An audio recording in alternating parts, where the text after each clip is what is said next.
So my name is Theo Argydas. I work at the Business Council of Canada, which is the advocacy group for Canada's largest companies, and it really is, I've been looking forward to this panel, really is a pleasure to do this, because it really is perhaps the most personal panel for many of us here about the diaspora and how we can bridge the gap between Greece and its diaspora. Just a show of hands, who considers himself part of the diaspora?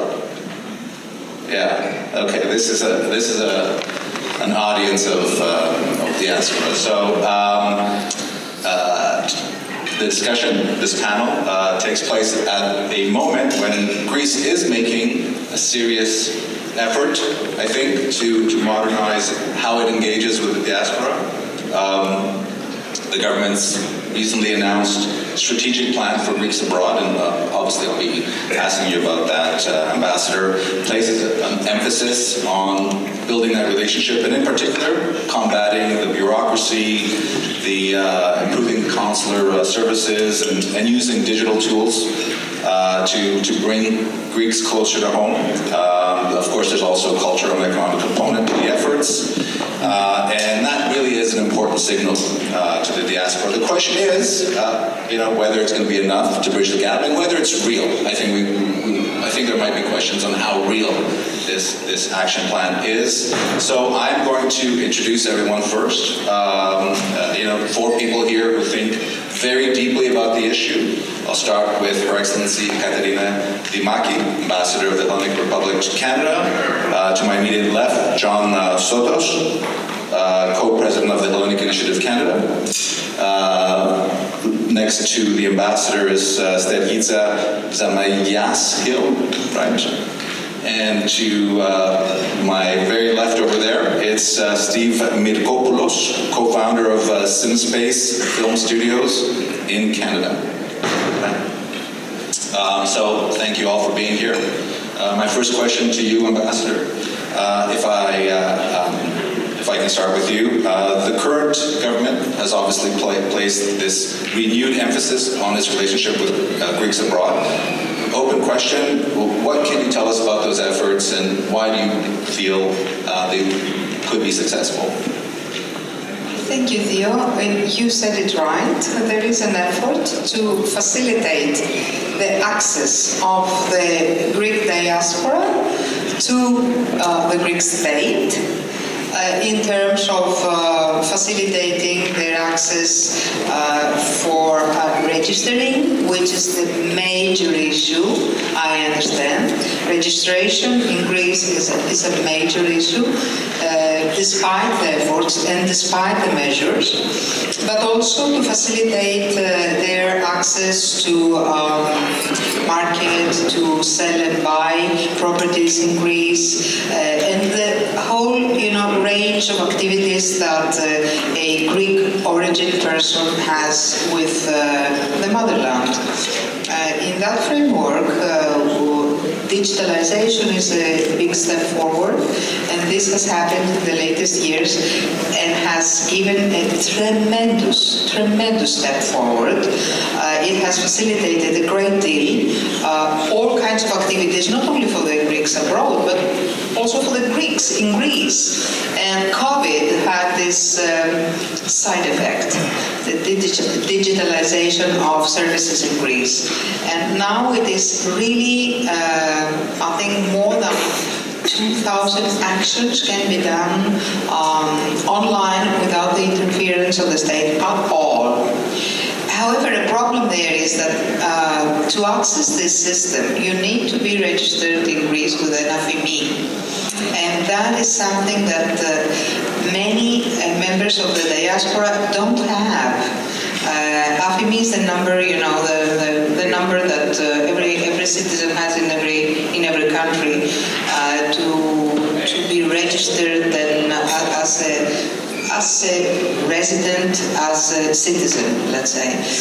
This is the number on the taftotita, right? Taftotita is another thing. No. Okay. AFIMI is the number that gives you access to the digital, economic, and financial system.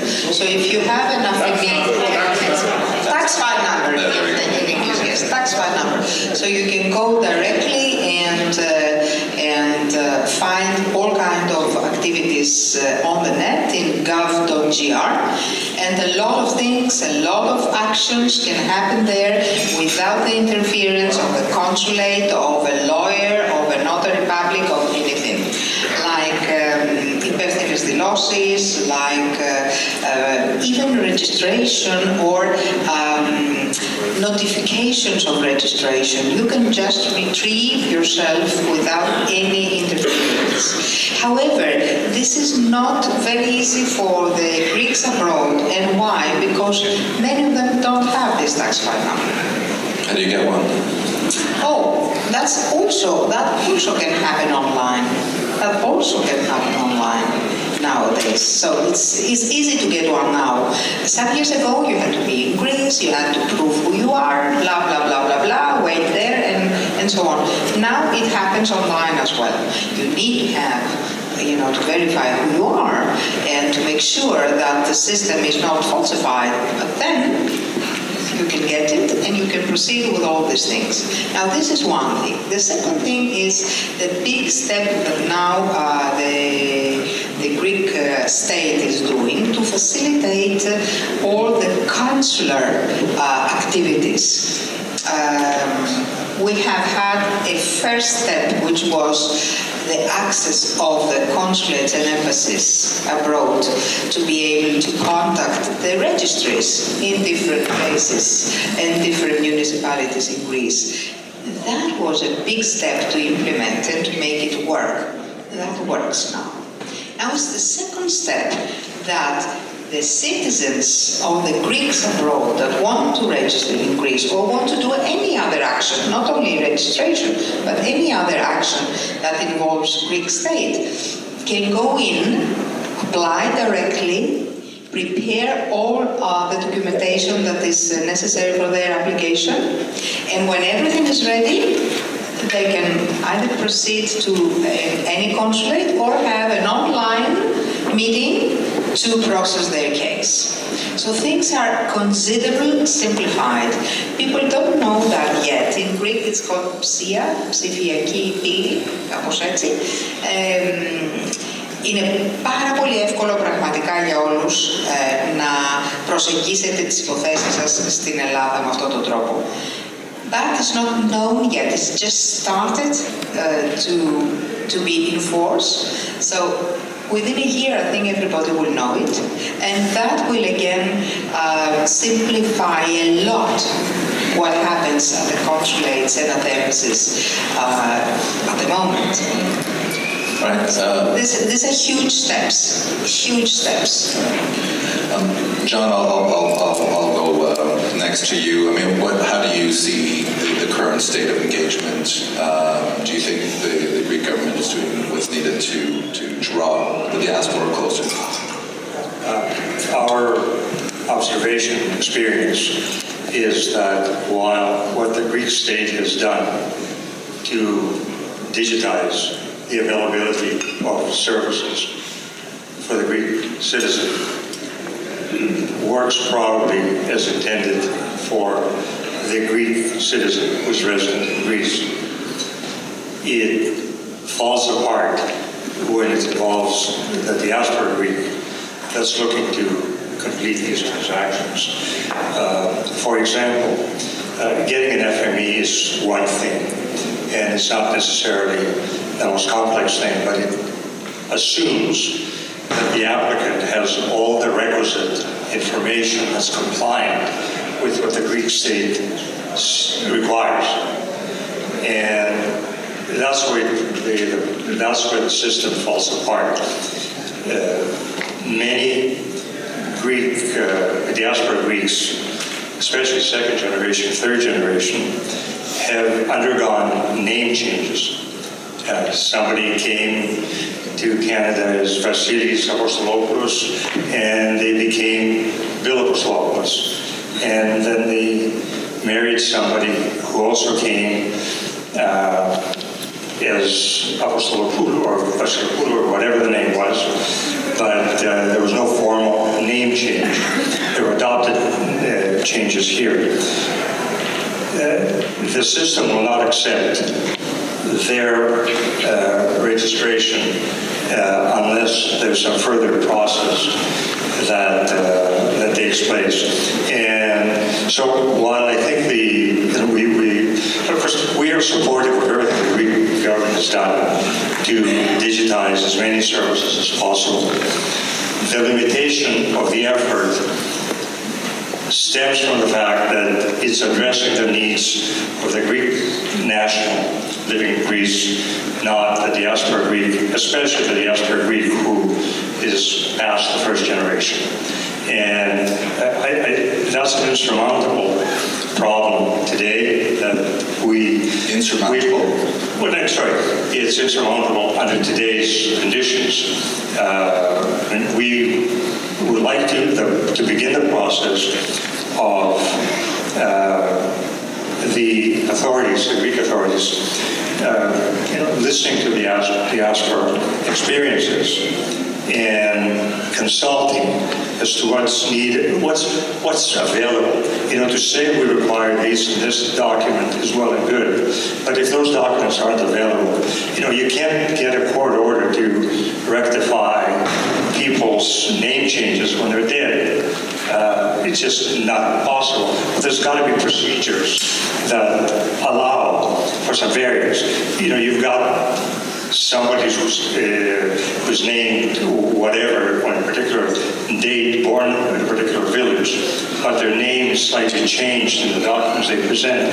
Well, the chances of that, being somebody trying to impersonate somebody else is pretty remote.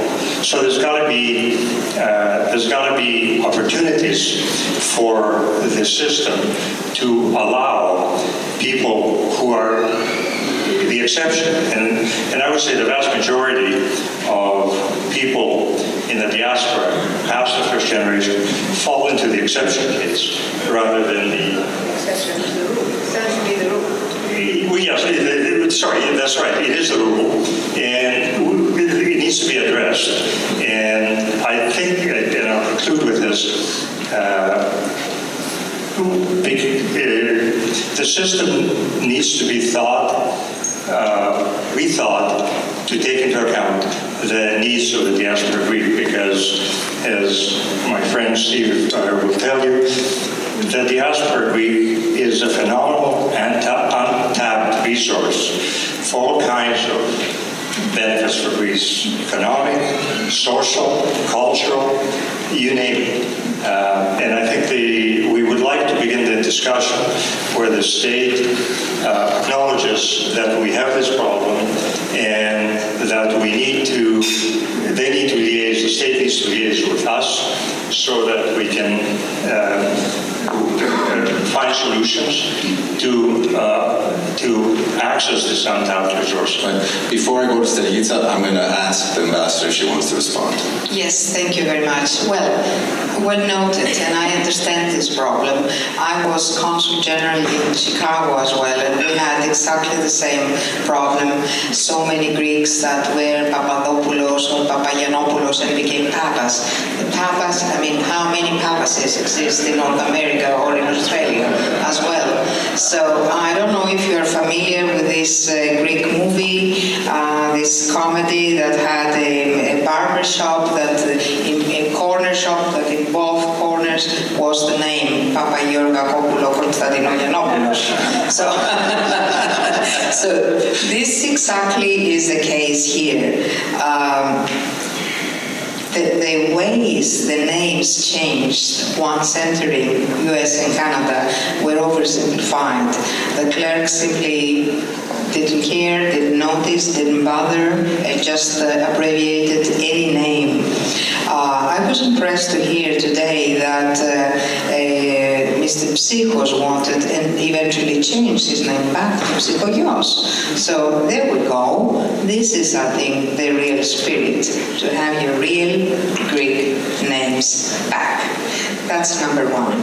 Number two, it's very difficult if we don't have a legal action or a legal system or a legal change that accepts other procedures to have any name changed, accepted in Greece, if it's not by a legal action, by a court decision in our case. However, there are ways to overcome this problem by having what we call tautoprosopia. So we can say that this person is known in Canada as this person, but this has to be, justified with documentation that prove what was the original name and how it became, and that this person is the same person. So there are kind of ways. They're exceptional. There might be a legal step from Greece in the future. So far, we have to have a court decision to accept the change of a name. And that's what happens now. I know it's not easy and it's not pleasant for you to hear, but we cannot, not follow the rules and the laws. That's how it is, unfortunately. Maybe change the laws. Yes, that's a possibility in the future, absolutely. I'm going to bring Stelica into the conversation. You flew in from Sydney to be here with us. Congratulations on making it here safe. You're deeply involved in the Greek-Australian community. You have been for many years. How does the Australian diaspora view the relationship? Help us, give us that perspective, make us kind of understand if there are any differences you think that in the way Canadians see it or other members of the diaspora. And where do you think Greece is succeeding on this bridging thing? As I said, thank you for having me. The Greek-Australian diaspora is a very proud community. We have over 600,000 individuals that identify with having Greek heritage. Melbourne itself is the third largest city outside of Athens and Thessaloniki. So very proud, very committed, philanthropic. Community participation is extremely important. But in terms of the relationship with Greece, we do feel forgotten. Touching on what John said, the same frustrations around the consular services, no reflection on the consular services, but it is a struggle. We have a backlog of 18 months just to get an application for citizenship or passport. Having said that, I think there's great merit in the diaspora strategy for 427, and particularly this item with the e-proximity. So in Australia, we were lucky enough to have the Deputy Foreign Minister join us, and he travelled around Australia, and he heard firsthand the frustrations. And Australia is going to be launching a pilot of the e-proximity in Perth, which is one of our smaller Greek communities. But again, there we had ministers who came and heard. Let's see what action happens when they go back to Greece. And our understanding is that the e-proximity won't be available to Melbourne, Sydney people, because there's such a huge backlog. So I think it picks up on the lack of communication between the diaspora community.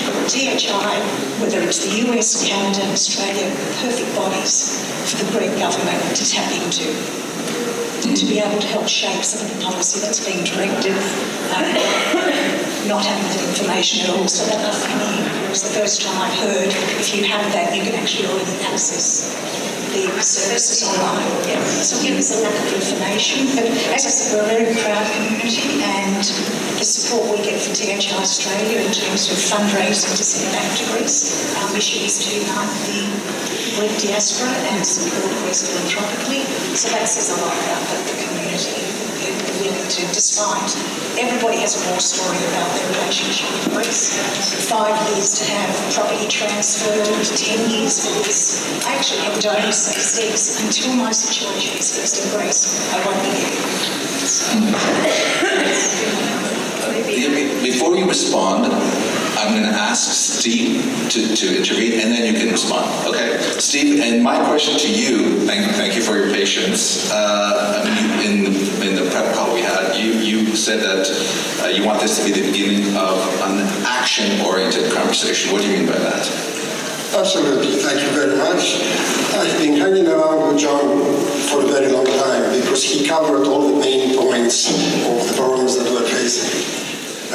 However, we heard of all of the wonderful things that Greece has been able to do. We are delighted to hear that. Some of us have experienced the tremendous improvements that have taken in Greece. I have, and we can see the difference. So my point here is that let this be the beginning towards finding a solution to all of these problems. When we talk about difficulties, Madam Ambassador, look at this room. They left Greece. They came here with nothing, and they have killed a lot. That is the definition of difficult. We like difficult, but we also like to find solutions to difficult. And what I would like to emphasize is that we should really start that consultation process with the consulate, with the embassy, to find specific problems and one by one find solutions. We enjoy, of course, the consular services. We enjoy, meeting the new consul generals and whoever comes with them. And we cooperate with them. We work on a number of initiatives with them quite successfully. We love Greece. We love to promote Greece. And as Mr. Manato said, there's a little pilot light inside all of us. Well, let's take that pilot and convert it into a flame. The results will be absolutely amazing.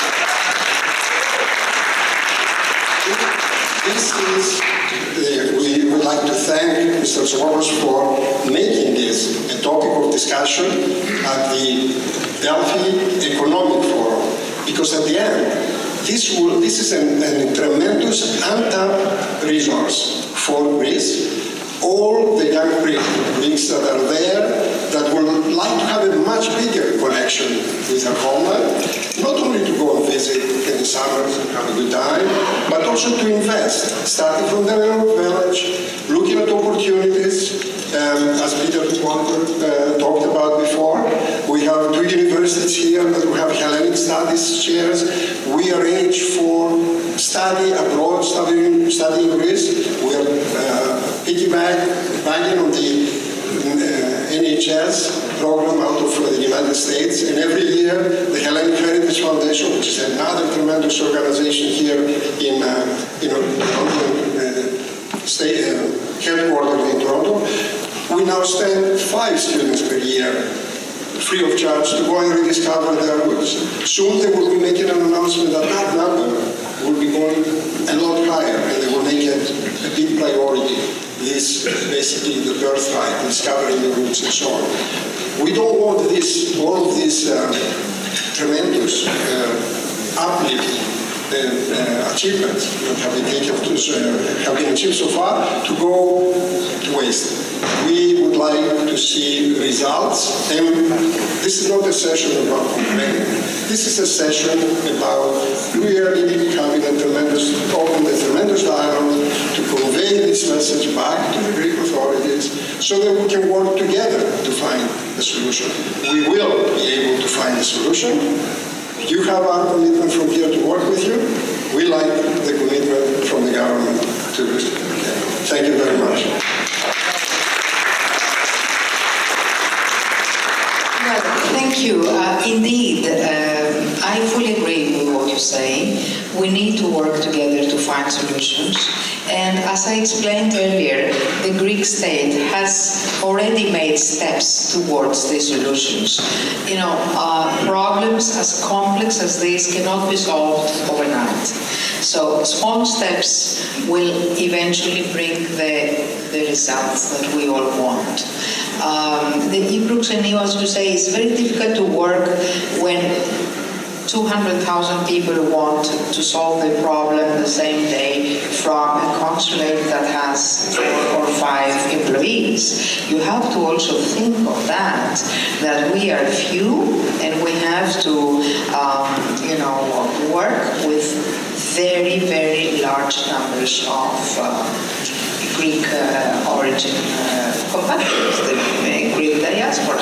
So this, unfortunately, it takes time. However, all these steps to digitalize the consular matters will eventually, and very shortly, I can assure you, very shortly, will eventually facilitate a lot. Not only the registration, but many actions that a Greek origin member of the community in Australia, in Canada, wherever, wants to do. Be it in the military, documentation to be accepted from the military service in Greece, be it powers of attorney, be it registrations, be it all kinds of other activities that one might have with a consulate. But it cannot happen overnight.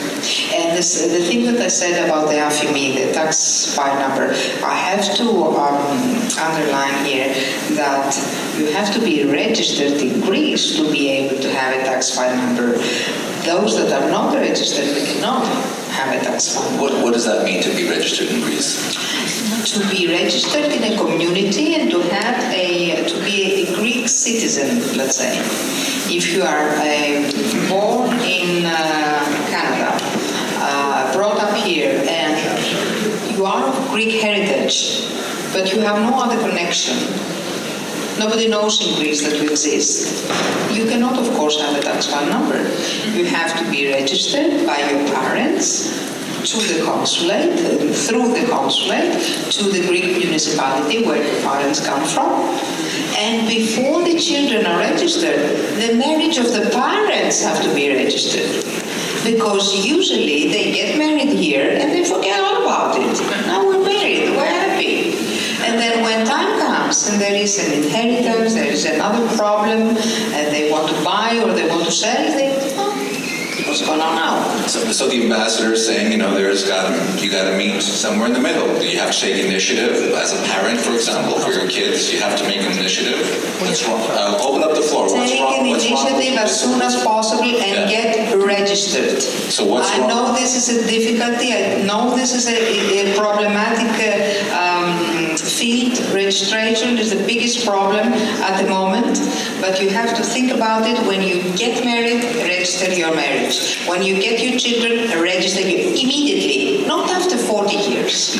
When I was in Chicago, people were coming, 50 years ago, I was married. What did you do for 50 years? I didn't think it was important. Well, if 500,000 people think it's not important and suddenly think it's important, it seems a reasonable response to me. What's wrong with that? What the ambassador is addressing is the current legal environment. What we, the three of us from the diaspora on this panel, want to see done is to change the current legal environment so that it takes into account the realities that are in existence. When people immigrated to Canada and Australia in the 50s and the 60s, they immigrated out of necessity. Their priority was to make a living, to support their families back home. The consulate was the last thing in their minds. Oh, and by the way, those people are dead today. Okay? They're not going to be registering anything. So we need the Greek state to dialogue with us to understand the lived experience of what we're facing and to work cooperatively in coming up with solutions that satisfy the needs for security that the Greek state wants, and at the same time to enable the desire, this untapped wealth of capital that I'm talking about, to make its way to help Greece.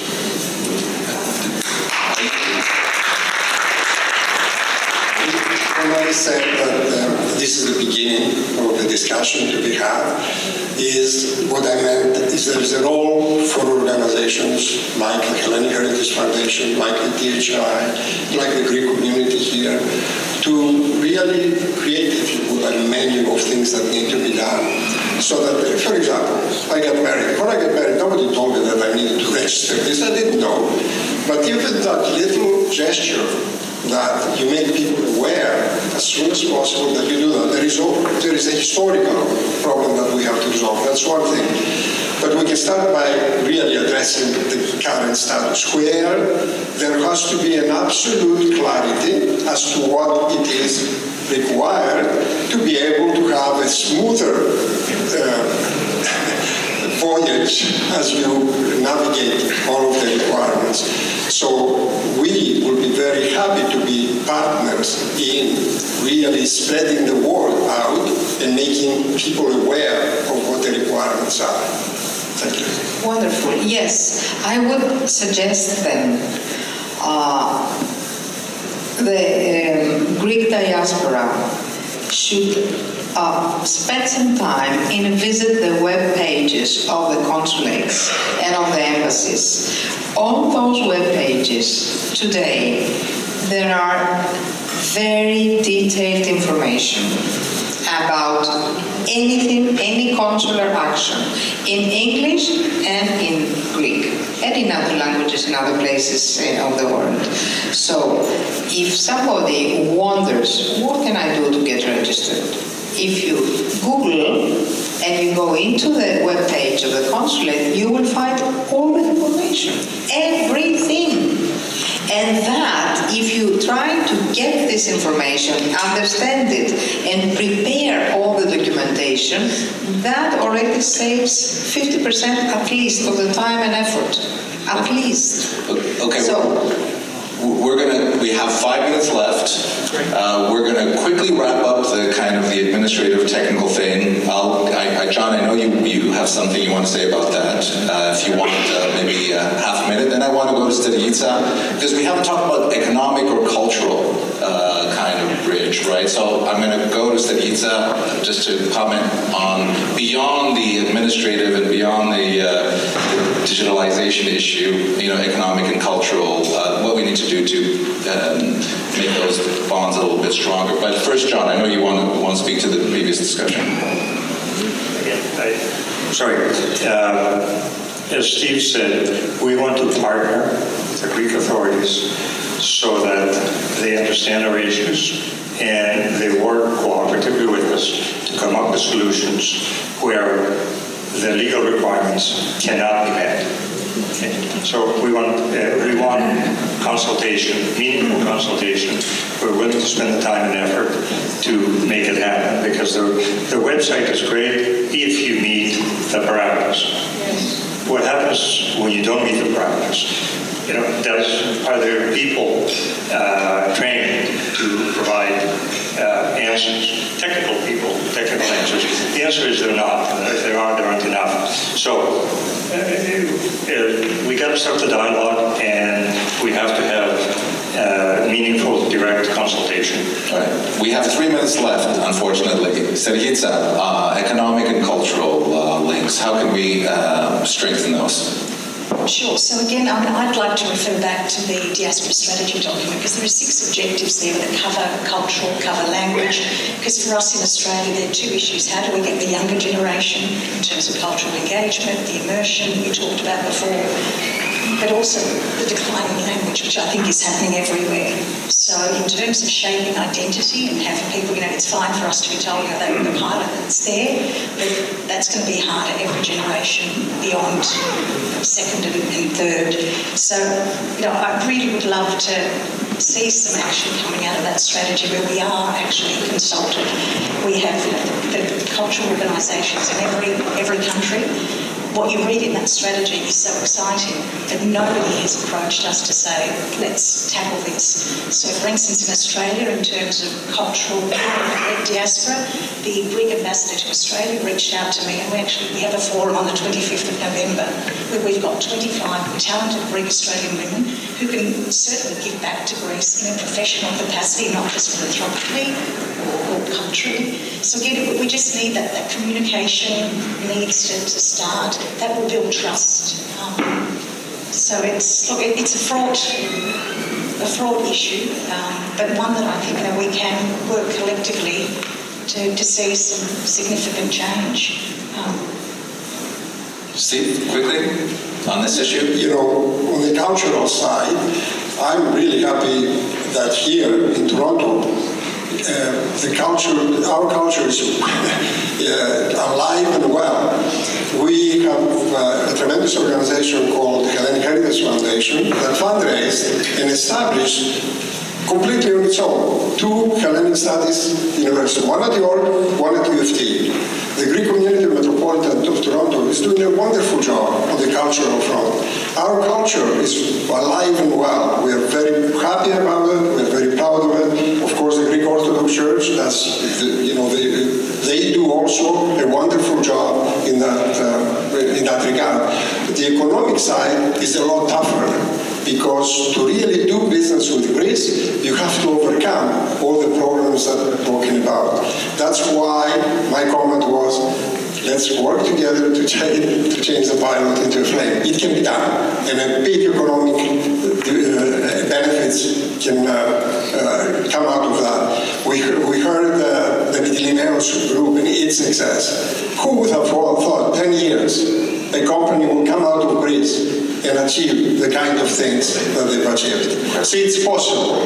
We believe here to what it's possible. All the other problems, the moment we have a good partner in the Greek government, everything is possible. But we sensitize everyone to that effect today. Well, it has been done before, but in a formal way. So we look forward to those discussions. Thank you. John, half a minute to you, and then final words to the ambassador.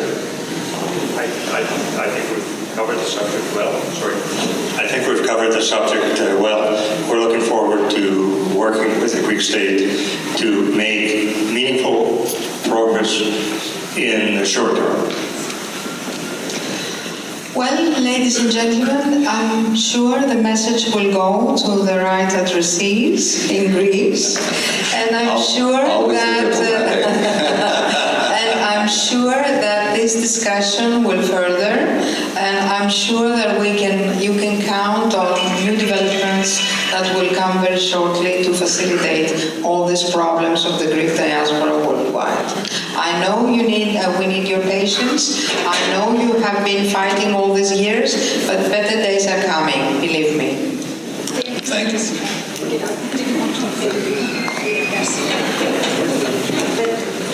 In Australia, we've actually been advocating to Greece to make sure that consulates are resourced better.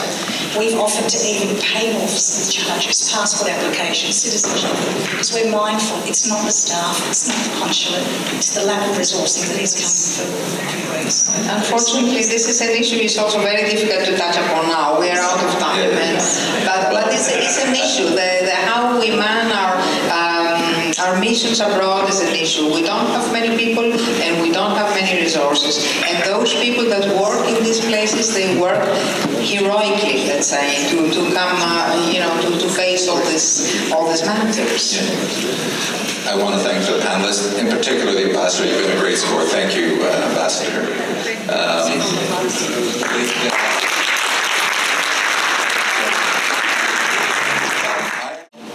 So this is another interesting panel for me. I actually worked in Greece for about a decade. The Semitis era, when the Greek economy was actually doing quite well. It was a star economy of the EU and joining the euro, and interest rates fell, and it was a boom time. And then something happened sometime in the late part of that of the decade, and after going through that very, very difficult Greece has emerged in a very impressive way, and I think has made all of us quite proud. In the way it's come out, and growth is exceeding the EU average. We have fiscal stability that's been restored, and you have confidence from international investors as well. As Nick's survey showed, there's still a long way to go, but there is definitely opportunity there, and Canada has become increasingly an important partner, from large institutional investors to growing collaboration in a number of sectors. So we're going to explore that partnership right now. We're going to, in this panel, see what opportunities lie ahead and how the two countries can deepen trade and investment ties in really a very challenging global economy. So we're going to take a look at that. But before we do, actually, we do have a video we want to show from Ontario Minister of Economic Development, Victor Fedeli. Hi, everyone. Vic Fedeli here, Ontario's Minister of Economic Development, Job Creation and Trade. On behalf of the Government of Ontario, it's a pleasure to welcome you to the 4th Annual Delphi Economic Forum. As countries around the world adapt to new and evolving trade dynamics, this forum presents a timely opportunity for Ontario and Greece to diversify our trade relationships and deepen bilateral bonds. Ontario's strengths in technology, life sciences, agriculture, and advanced manufacturing are complementary to the economic priorities of our Greek partners, and our ambitions for each of these sectors offers new opportunities for synergies. In 2024, two-way trade between Ontario and Greece was valued at over $260 million, accounting for over 40% of Canada's total trade with Greece. Today, several Greek companies proudly operate in Ontario, including Prinos Canada, a beloved manufacturer of feta and phyllo products, has operated a warehouse and packaging facility in Concord since 1977. Kolonaki Fine Foods and Beverages, a leading distributor of fine foods and beverages from Greece with a strong presence in Toronto. And Acropolis Phyllo Products, originally a small bakery cafe in Greektown, Acropolis is now a leading name in wholesale manufacturing, distributing their products all across North America. As Canada looks to strengthen its economic and investment nexus, the European Union, our government has been deliberate in its actions to promote Ontario innovators on the world stage and further our economic cooperation with our partners from east to west. And our message at home and abroad remains clear. Ontario is Canada's economic engine, a strategic launchpad for international companies looking to start or scale up in North America. Our economic leadership is rooted in resilience and focused on the future. We are responding to the disruption of the day with strength and staying focused on building a competitive environment for investment and opportunity. So to all of you here today, we thank you for engaging in these important discussions and look forward to seeing the Ontario-Greek partnership grow in the months to come. Best wishes for a successful forum. We have a large panel, so I think if we try to keep the answers to just a few minutes, and that way we'll have a discussion going, that would be fantastic. And Yanni, I'm going to start with you, actually, because you follow the Greek economy closely from your position at Colliers. Am I pronouncing that correctly, Colliers? Yes, you do. Yeah. Just give us the macro view. How is the Greek economy performing right now, and what are the main trends shaping the investment landscape? Thank you, first of all, for having us here. Obviously, we feel from Athens, and the reason why we're here is because we do feel the opportunity for cross-border economic relationships and the opportunity for cross-border investments as well. As you know, I'm covering mostly the real estate sector, but I'll try to be a bit more generic in my initial views, and I'm sure the rest of the panel will also add on other sectors. So Greece, as we all know, is actually outperforming in terms of growth the EU average. It is is not something we should just be proud of. I think it's something that is badly needed, given that the last 10 years before we reached the point of stabilization, political and economic, Greece was obviously in a very difficult economic situation, and we need to keep on growing and outpacing the EU average, Euro average, Euroland average as well, for the foreseeable future, because we need to catch up with, obviously, the lost years. The good thing is that this is happening, and also the good thing is that there is so much untapped potential that is driving growth in not just one sector, but in other sectors, in infrastructure, in projects that are related to the digitalization, obviously tourism, but as well as hopefully you can see more traction on aspects that have to do with manufacturing, logistics, and so on. And that follows also certain privatization efforts that have happened and continue to as well to take place. We have also seen a lot of international foreign direct investment coming to Greece at record levels. This obviously has been focusing on aspects that maybe some people might say should diversify a bit, because they're focusing mostly on tourism, a bit of real estate. We have private capital coming in for different reasons, taking advantage of certain incentivization programs that we have seen, like the Golden Visa. But still, the fact that it's in record levels, it shows a lot of things. And I think, if I may say so, that the stabilized in terms of political stability, given that what is happening in the rest of the world from a geopolitics point of view, we are in a neighborhood that is always not boring, based on what is happening, and we are affected by what is happening in the outside world. Despite all that, I think still Greece, we can proudly say that, and it's awkward based on what was happening in the past, but we're in an environment that is stable from a political and economic point of view. That has said, I'm saying that, however, I should also mention that is not a de facto thing. We should not underestimate the importance of that, because we're also very capable of self-destruction for different reasons, political or economic, but for the time being and for the foreseeable future, at least this is the trajectory, and that brings us not only a positive sentiment, but also help us promote opportunities for cross-border investment. Yanis went philosophical on this with the self-destruction. Konstantin, I'm going to ask you the next question. I'm assuming you agree with Yanis about the strong investment landscape in Greece. How can Canadian businesses take advantage of that investment landscape? I know you have. We spoke before this call. You talked about the two initiatives you want to talk about as well.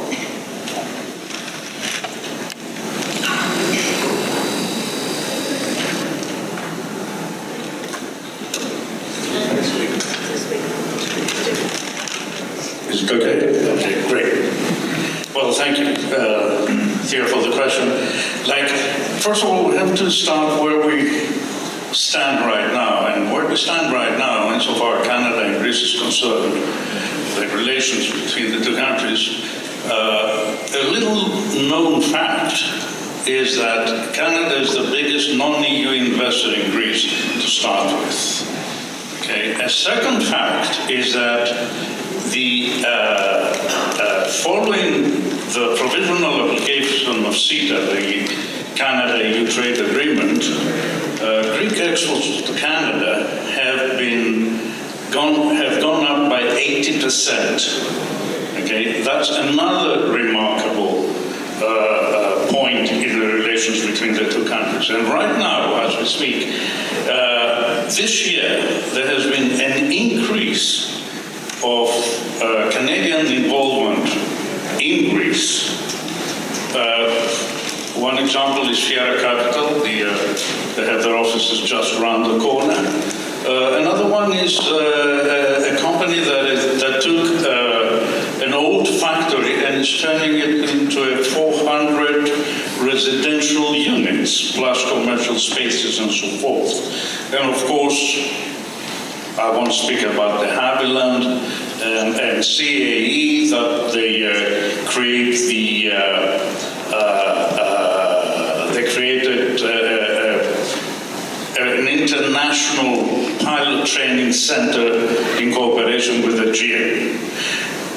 The important part, though, right now, so let's put it this way, that things are looking good, they're going, in my opinion, very well, especially from what we've seen some years ago.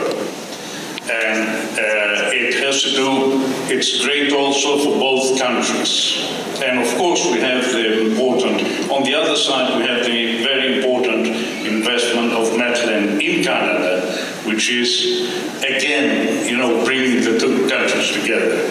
What is most important right now is that we have to take into consideration that we live in very turbulent times. We're in a situation of reshuffling of the world trade order. Canada knows this very well. And taking this into consideration, we're looking at a very serious rapprochement between the EU and Canada. And it's already happening in very critical sectors. Like, besides trade, we're looking at very strong cooperation in space, and the core of international relations, defense.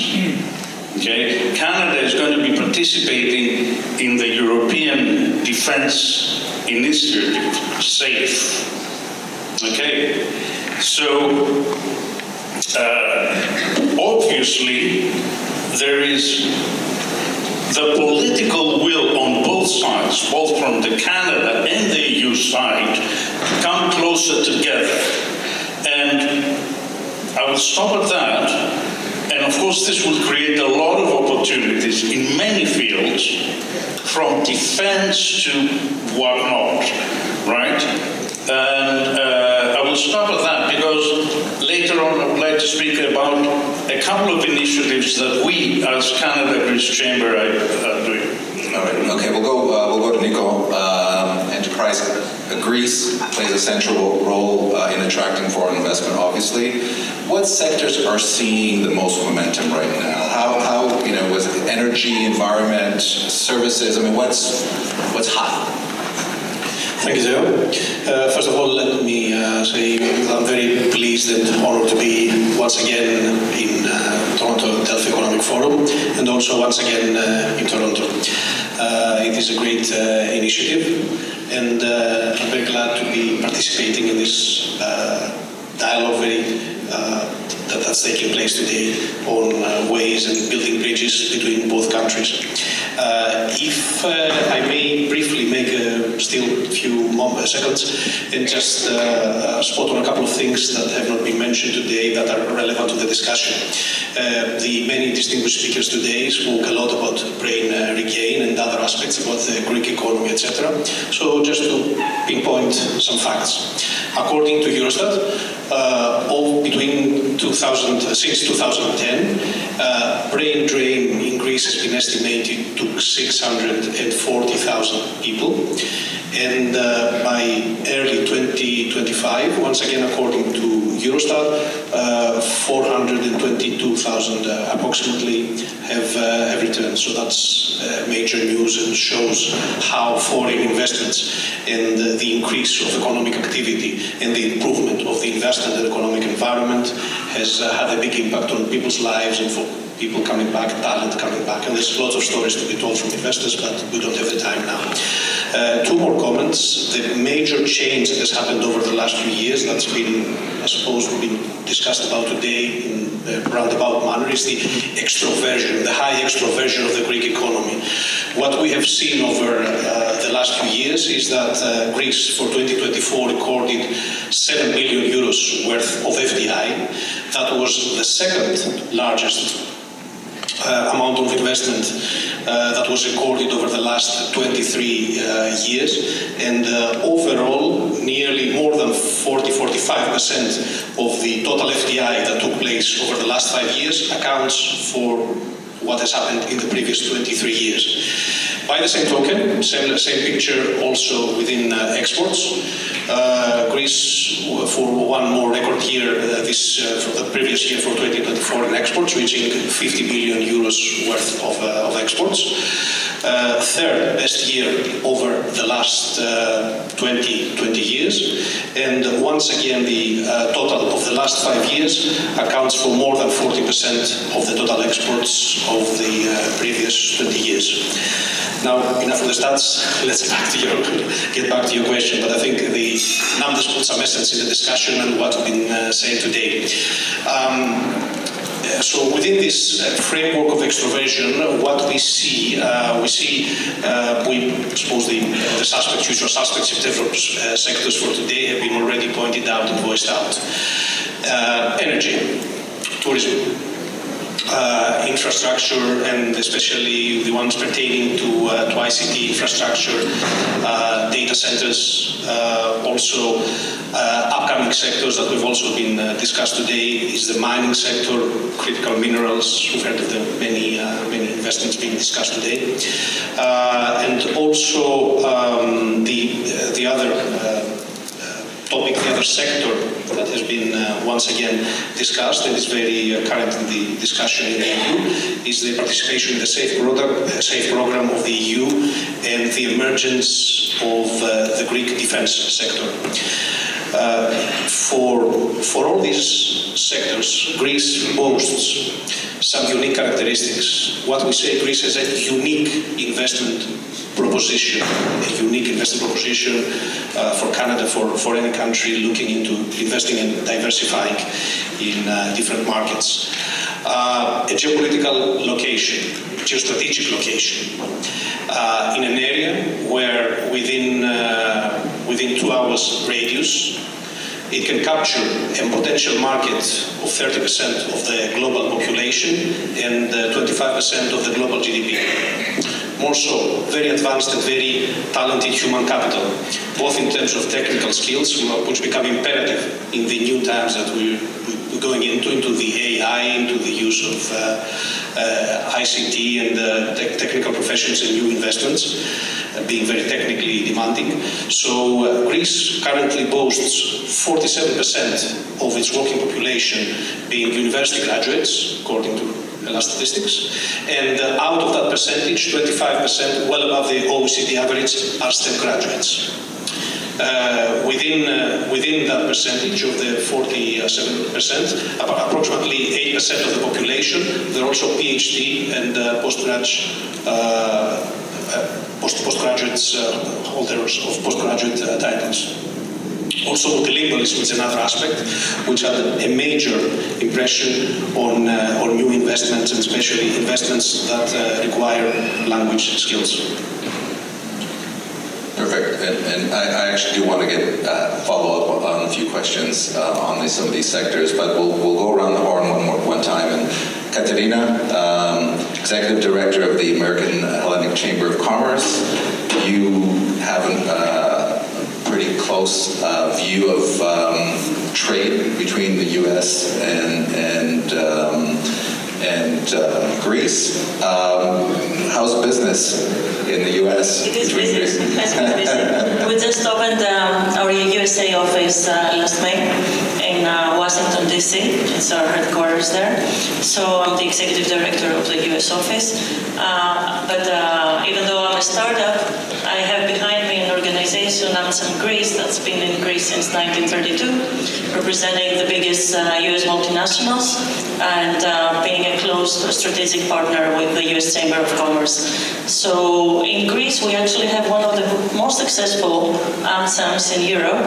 We're also vice chair of the European AMSAMs. We're very, we boast, and we like to say, I like to say that we represent the most extrovert and dynamic part of the Greek economy. Companies that want to, and exporting abroad, companies that are investing abroad, abroad. And this is a model that, timing-wise, we're in a situation where we're fortunate with Greece exiting the crisis, recovering, multinational companies from Greece actually making their mark internationally, as we saw earlier with Metlen, Viohalco, Titan are also with likely get our capacity in the US. And of course, we want to facilitate our members from Greece as they expand abroad in the US market, but at the same time, facilitate investment from the US and Canada actually to Greece through the conduit of AMSA. We are a trusted partner in that part of the world, and we are very well connected through the other AMSAs to the wider region.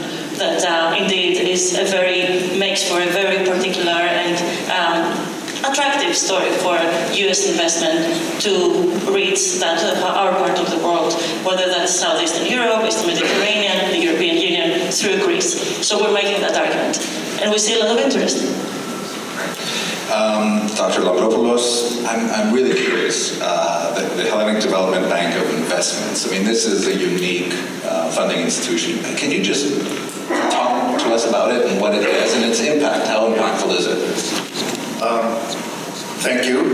It's a great pleasure to participate for the second consecutive year in the Toronto Economic Forum, and especially this panel where we can discuss opportunities to strengthen bilateral investment collaboration with a value-added and win-win approach. So, let me give you a couple of words about what is Hellenic Development Bank of Investments. First of all, it's not a bank. Yeah, it's the sovereign fund of funds of Greece. It's like the European Investment Bank and the European Investment Fund, so we are the equity arm of the Greek state. We are mandated by the Greek state to manage on their behalf public resources and invest along with other private investors, this is a must, in newly formed venture capital and private equity investment funds. So I'm very proud and very happy to say here today, and I will use it as a fact, how and why Greece is scaling up, because Greece is scaling up and needs the fueling to scale up further, as it was mentioned earlier, because yes, we are doing quite well right now, but we need to do even better in the future. So, when we were mandated 5.5 years ago by the Prime Minister to catalyze and stimulate an asset class that was literally unknown in Greece, the equity investment ecosystem, we were given to manage 1.5 billion euro from the public investment budget, plus 500 million euro from the Resilience and Recovery Facility, plus 93 million euro as 25% of the proceeds of the tender of the 5G license. So we managed in total 2.1 billion euro. During these 5.5 years, we are proud and happy to say, as I said earlier, that we have and we can demonstrate a strong portfolio of 40 venture capital and private equity funds from literally none 5.5 years ago. This is a huge multiple by threefold for what was happening during the past 20 years, from 2000 to 2019. And these funds have raised, we have committed there 1.1 billion euro, and they have raised another 0.4 billion private money, so they manage all together today, and they make investments today in the Greek economy of 2.5 billion. I was very happy to listen to a previous panel where Peter Politor said about the vibrant startup ecosystem in Greece, and he mentioned that according to last year's statistics, 550 million euro were invested. This is true. This is because of the catalytical intervention and presence of our organization, where I want to make clear that we are not participating in any kind of investment decision. The fund managers are making the decision, and we are on a pari passu basis, same terms with the other private investors. So this is a free market ecosystem. They have catalyzed the startup, the Greek talent mainly. Yeah, so they have invested already 550 million euro in this ecosystem, which worth, according to the Startup in Greece report, 8.6 to 10.2 billion euro. So these numbers are big, but they can be much bigger.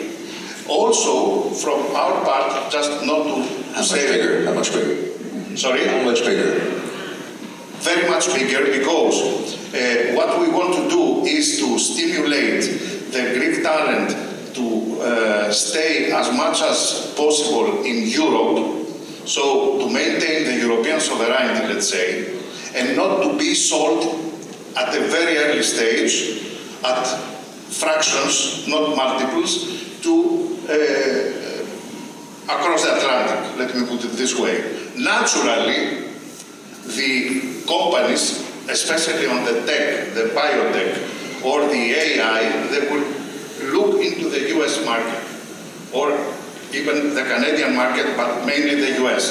But we want to create more value, to invest more in them, in Series A, Series B plus investments, and then to come and create a bigger impact in the US.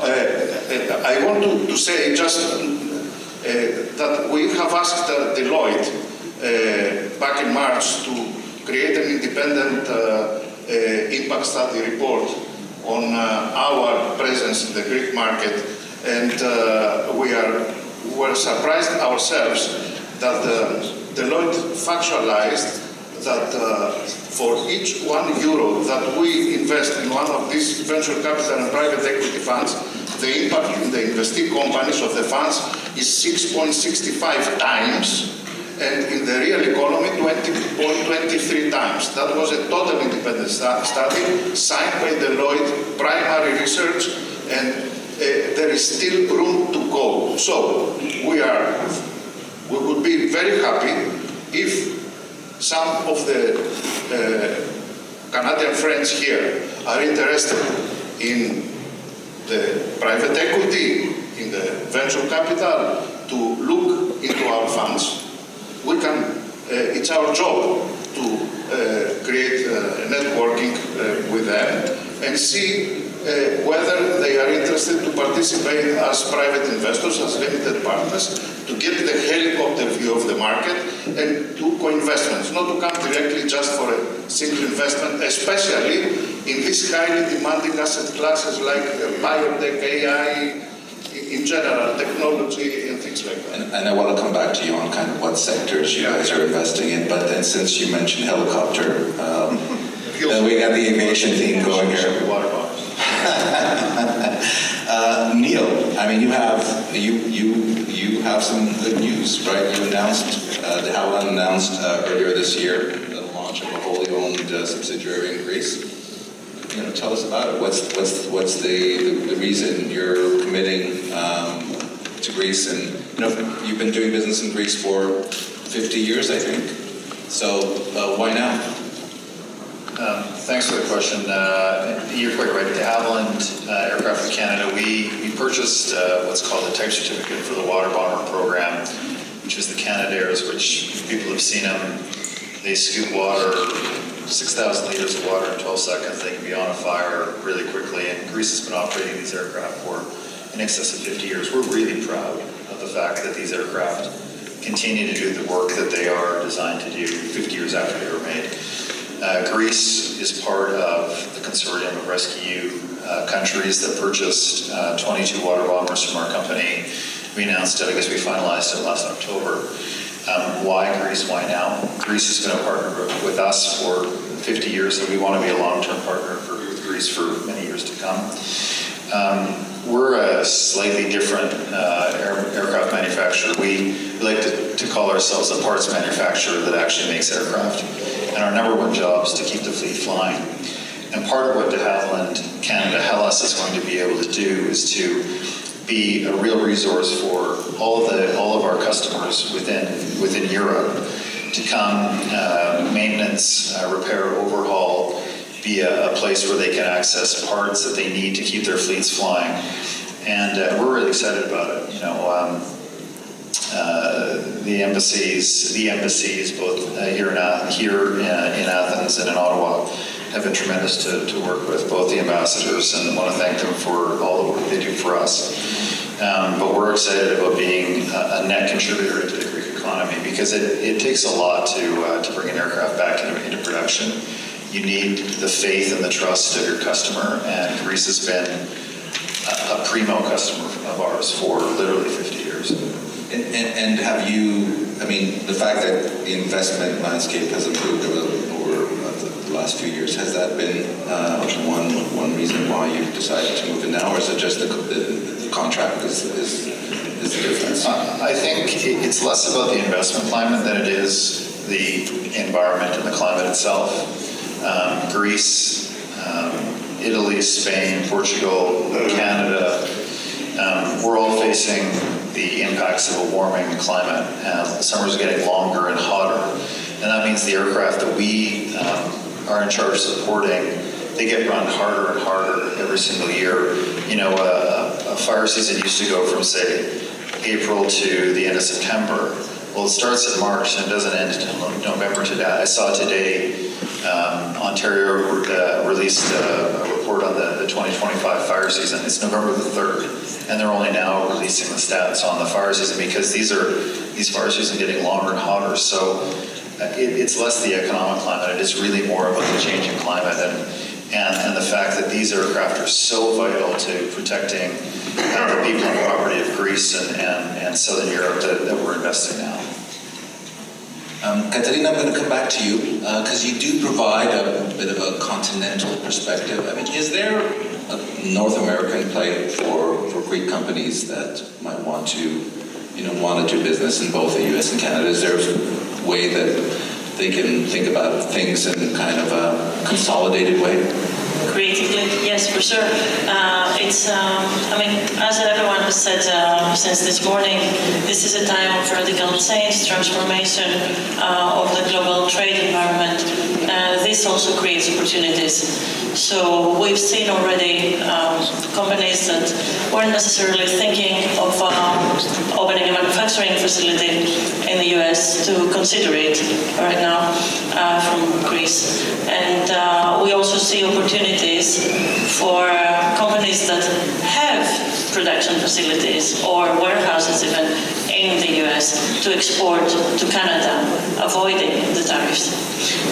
So this is another creative way of taking advantage of the current situation that is very, I understand, and a lot of our members have been talking about the instability and the uncertainty that has been happening for the better part of this year around tariffs. But at the same time, especially Greek companies, especially coming out of the crisis, they see the imperative for growth abroad. The exports that were mentioned, right now, 40% of the Greek GDP is exports, and it used to be 20% in 2013, I believe it was, or 2011. It's a major transformation of the productive model of the Greek economy, and it's something that Greek companies appreciate. I mean, they lost their domestic market, so they had to expand abroad, and this is an opportunity for them to keep doing that despite the uncertainty around tariffs. Another aspect, further to exports or productive facilities, is what we're very focused on now in the USA, is technology transfer, academic partnerships, opportunities to create value added, because if there's one thing that America has in ample amounts is the access to knowledge, technology, network, capital.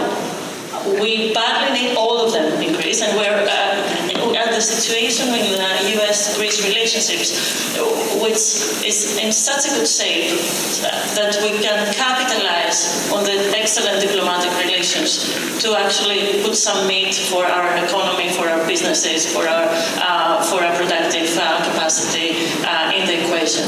And so both countries can benefit from that. My name is Delphi, and I'm the president of the Hellenic Canadian Board of Trade. I now have the pleasure of introducing our distinguished panelists who bring a unique perspective to this very important and timely topic. The Honourable Stephen Crawford, Minister of Public and Business Services, Delivery and Recruitment for Ontario. Mr. John Sivos, Chief Executive Officer of Exalogic Canada. Mr. Jason Vermazis, Principal Consultant at Random Signal. Welcome to all of you. I'm very excited to dive into today's discussion together.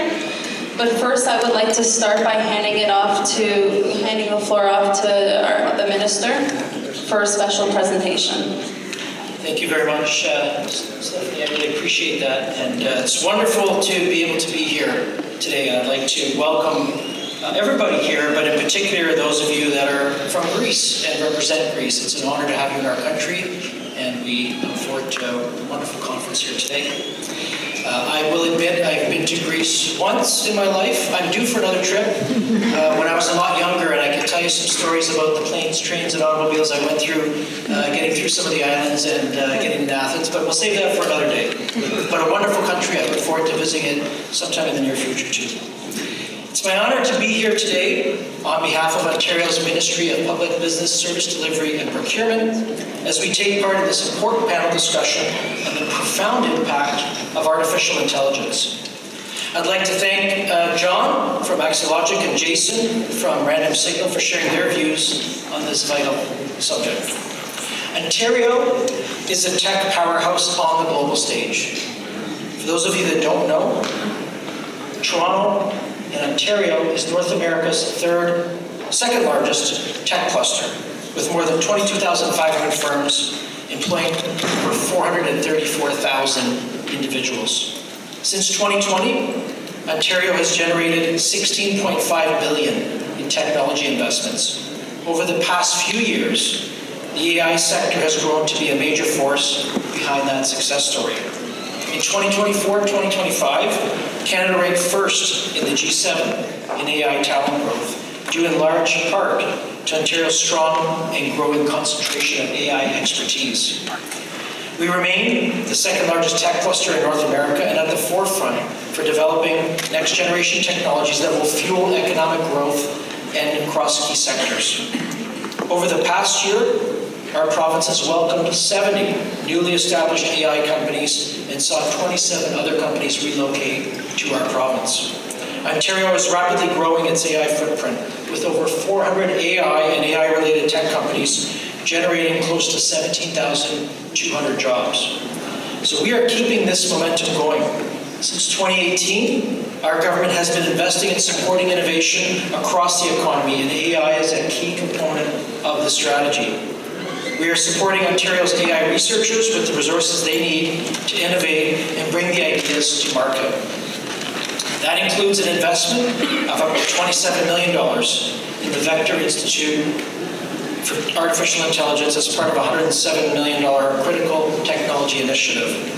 Our goal is to foster a vibrant AI sector, one that attracts, develops, and nurtures world-class talent and creates an environment for people to thrive. My ministry is also responsible for advancing digital innovation in the public service, ensuring that the people and businesses of Ontario can access vital programs, services, and products. We are continuously developing plans that focus on evolving IT capabilities, including AI, to transform public service delivery. AI already plays a major role, creating efficiencies in crucial areas like healthcare, social sciences, and transportation.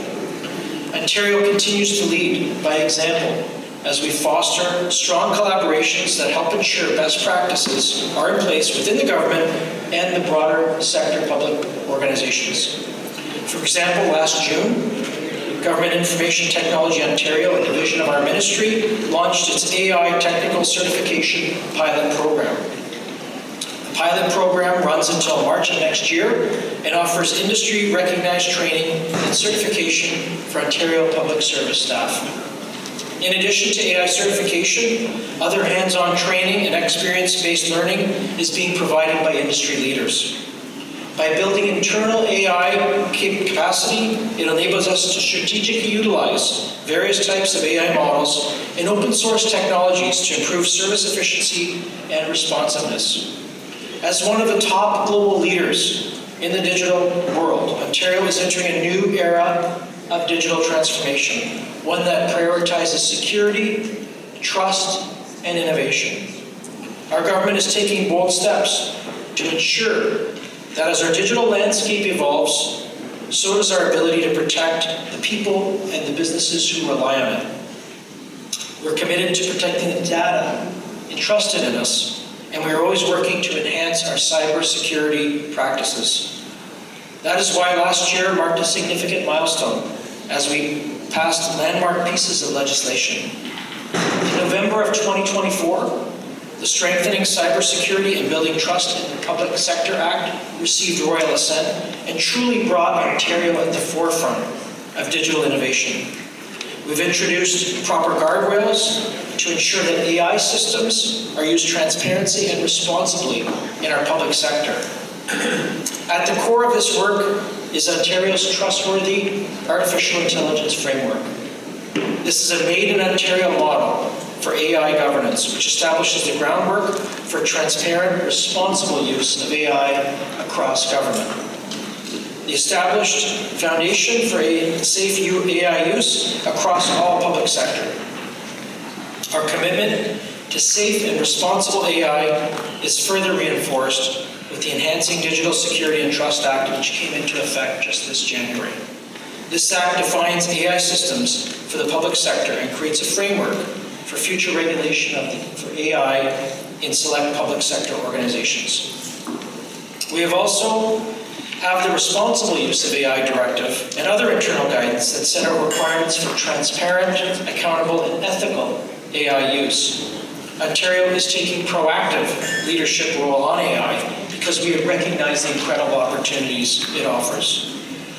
Under the leadership of Premier Ford, our government is committed to digital transformation and modernization while at the same time protecting the data and privacy of Ontarians.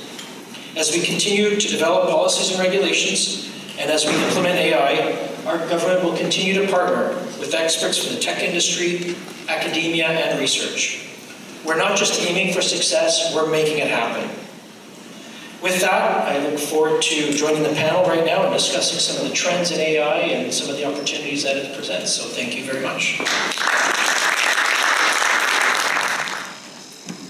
Thank you, Minister Crawford, for your thoughtful opening remarks. We'll start with you. You've just outlined how Ontario is leveraging digital transformation and AI to improve public services and strengthen economic competitiveness. I have a two-part question for you. First, from your vantage point, what do you see as the most immediate opportunities for businesses and the workforce as AI adoption accelerates? We can start with that, and then we'll start with that. Yeah, thank you very much. And that goes to a broader question, and you hear different things from different people. But in terms of, let's set the stage for what AI or artificial intelligence and what the potential is on the population as a whole, and of course the public sector and private businesses. But it is transformational, and it's, in my view, going to be much more transformational in our day-to-day lives than the internet was. And we all know, I'm sure many of us were here before the internet and how things were done relative to today. It's changed our lives considerably. So I'm certainly of the belief that AI is going to transform our society and the way we interact more than even the internet. So I think it's going to be incredibly transformational. In terms of for government, it's going to play a major role in transforming how we deliver government services. My ministry, for those of you that don't know, has a few different areas within it. It has procurement for the province of Ontario, the broader public sector. It also has the Service Ontarios. I'm sure that anybody that lives in Ontario is familiar with health certificates, birth certificates, driver's licenses. I also have 12 autonomous agencies, administrative agencies that report to me as well. So there's a wide array along with digital government. So in terms of how we can utilize that within the public sector, there's a multitude of different ways. I'll just scratch the surface right now, but I think there's the potential for enhanced service delivery to the people of Ontario. I think if we can deliver services better, more efficiently and cheaper than what we're doing now, I think that will be a win for the people of Ontario and for the taxpayers, but also within the public sector organizations and the broader public sector. When people are looking through, for example, documents, if we're looking through in Canada, as we all know, we have different provinces with different regulations. Well, that in some cases can be burdensome. If we're able to put the regulations of each province into one box and scroll through that and find out where there's duplication and differences with other provinces, it can be done very, very effectively, very quickly. Whereas right now it may take an analyst a couple days or weeks to go through that. It will make it that much more efficient to be able to get rid of those regulations. So that's just a few areas where I see AI impacting government. But of course, the private sector is another matter. There's going to be tremendous impact there too. Thank you for that, and it leads into my second question for you. As we move faster toward this transformation, what role should government play in balancing innovation with regulation, ensuring public trust while keeping Canada competitive globally? That's a very good question, because that's maybe the question of the day in a sense. What is the role for government in AI? Do we just let it be the wild, wild west and have no regulation, or do we over-regulate it and kill innovation? And I think it's somewhere in the middle. We need to have some guardrails and regulation, which we have. Ontario has been a leader in Canada, in fact, in the world, in terms of setting a safe, responsible use for AI with our AI trustworthy legislation. So we have been a leader in responsible use for AI. It's important for Ontarians to have, one of the key components is no AI in secret. So we want to make sure that when people, for example, if they were dealing with our Service Ontario and communicating with someone, that they know it's AI. It's not a human on the end of the line. I think that's one of the most important parts, that no AI in secret and responsible use for AI, and AI that the people of Ontario can trust. I think those are the key components. But Ontario has been a leader within Canada for sure, but we're always self-improving, so we're always looking for new ideas and thoughts that people have to share with us. Thank you, Minister.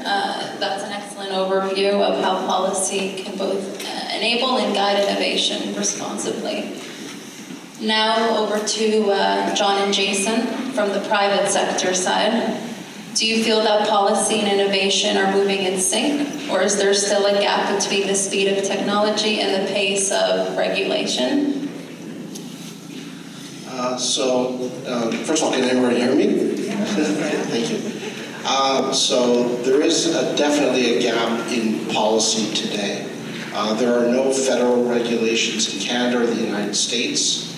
The EU has no harm regulation that they've started rolling out. However, in such and another example of something which this morning the Financial Times had a cover story that all the major AI vendors are working together. They've discovered that LLMs are being used as part of an attack vector for cybersecurity attacks. So even more things that we have to worry about. That said, I agree with the Minister. Industry has to work with government together. I actually think it's something that should even be done at an international level, maybe at the UN, the IMF, OECD, some organization like that. It's in everyone's interest. In the meantime, for those of us who do develop using AI, there's a lot of value in frameworks and even foreign regulations. For example, GPDR, which was a European regulation, many Canadian and even American companies use it as a guideline for developing SaaS services. And what the minister outlined, these are excellent, never start in a vacuum. If there are frameworks, these are great starting places. And you're almost future-proofing, because often what starts out as a framework or as a foreign regulation will be eventually the law in Canada. You can't go wrong. Thank you, Stephanie, for the question. I agree with my peers here. Yes, I'm happy to see, though, that the government's engaged at this point in time. I remember going through this transformation in the late 90s with internet coming on board. The government was, let's say, a bit lost in that technology. Everyone was trying to figure it out on their own. And I'm very happy to see that the government is, with industry, working together at a pace where we can sort this out. This is going to be a long journey with AI. It's not a 1 or 2 year exercise. I think it's a journey that's going to cascade for many years. Therefore, I believe that working in step with government, and as the government's proving that they are taking critical steps to reconcile the differences between industry and government, I think it's very positive steps as to we're going down this journey. Yeah, thank you for your response. Really interesting points. Alignment between industry and government is such a critical factor. And that sets us up perfectly for our next segment, where we will look at what's happening within businesses themselves. John, I have a two-part question for you. Your company helps organizations implement intelligent automation and AI systems. First, where are Canadian businesses seeing the most success with adoption, and what's holding back others? And second, is the challenge more about cost and infrastructure, or more about mindset and leadership? So what we're seeing today, or what many Canadian businesses are experiencing today, is they're drinking water through a fire hose when it comes to AI. There's so much information out there as to where the technology's at, where can we jump on board. So there's a lot of, not going to say miscommunication, but there's a lot of fear that's an angst as to where they actually embrace and adopt AI. You hear a lot about where AI is at, when you listen to the news or listen to read tech journals, that AI is fully automated, it can run your business now. Well, it really can't yet. And that's one of the things we need to do, is to reconcile, what's happening in the labs and what they're producing in the labs and what's actually happening in real life. And in real life, Canadian businesses have adopted it in a very slow and methodical way to ensure success. And in ensuring that success, what we've done is that you see a lot of the implementations now that are happening in Canada, they're coming in with narrow strips of AI. So it's narrow AI, it's not all-encompassing AI. So they're practicing narrow AI, where they're trying to prove out little sections using AI and then use that as a springboard to expand their strategy with AI. And we're seeing it primarily in health sciences. Telco is a big consumer of AI in manufacturing as well. In health sciences, you're seeing AI, they're really benefiting from the data analysis perspective, because now with AI they can analyze so much more data, so much quicker than they used to, and it makes, of course, the research outcome that much stronger and that much quicker. In telco, for example, whoever's dealt with Rogers or Bell now, you're dealing with AI on the phone. You're not actually talking to a person, you're talking to AI. So they've made incredible strides in creating these chatbots to help their customers. So we're seeing a lot of success in that aspect as well. As well as manufacturing. Manufacturing still, you see it with supply chains. And within the supply chain right now, you see where AI's taken over and manages, because supply chains are very complicated, they're very complex. So you see where AI is picking up now and being able to alert these manufacturers where there's problems within the supply chain. If there's any shortages with inventory, whatever the case might be, they are now being alerted in a much quicker fashion that they can make informed decisions. And overall, the success that Canadian companies are seeing, the key metrics, the key takeaways that we're seeing right now to date is that operational efficiency is driving a lot of these AI initiatives. And we are seeing very tangible results of operational efficiency and gains. The second one being business throughput. Their businesses are working a lot quicker now using AI. As for example, in health sciences, the researchers now are coming to quicker decisions. The outcomes are coming a lot quicker, of course, so they're seeing that business throughput. And the last one is the informed decision making. They are seeing results where they can make informed decisions. Now, we're not totally basing this on AI, and AI is more, in parallel with kind of the human element is still there as we're going through the learning exercise of working with AI, but we are seeing very good results with informed decision making, companies making decisions that makes it more flexible and more competitive in this environment. I'll also say that, a lot of people say, well, AI is a competitive advantage, I would say that with AI, it's really competitive parity. And having lived through the transformation in the 90s to the internet, of course, it's not as, the potential of AI is a lot greater than what it was in the 90s, but having said that, it's that comparative parity is that all companies need to embrace AI, look at their business models, look at how they can execute AI, and start picking little aspects as to how to execute as opposed to this broad AI. And kind of comes to my, the second part of your question of the challenges of AI. The challenges are leadership that doesn't view AI as an essential strategy are in trouble. You need to embrace AI and you need to look at your company and understand it. So a lot of it what comes down to is readiness within a company. And when we say readiness, what does that mean? A lot of the issues that you face in implementing big data, it's understanding that your data is, for example, normalized, that clean data, it's data that's usable within AI. Because without proper data sources, for example, the output is as good as the input, and if it's not there, garbage in, garbage out, as they must say. So it is imperative that you're ready to actually, and that's one of the fears that many leaders have, is that are we ready? Are we going to encounter a lot of issues with data, kind of negating AI and the value of AI? Second, I would say, is the ROI on AI today is very elusive. It's hard to say that we're going to see an ROI in 6 months with AI implementations.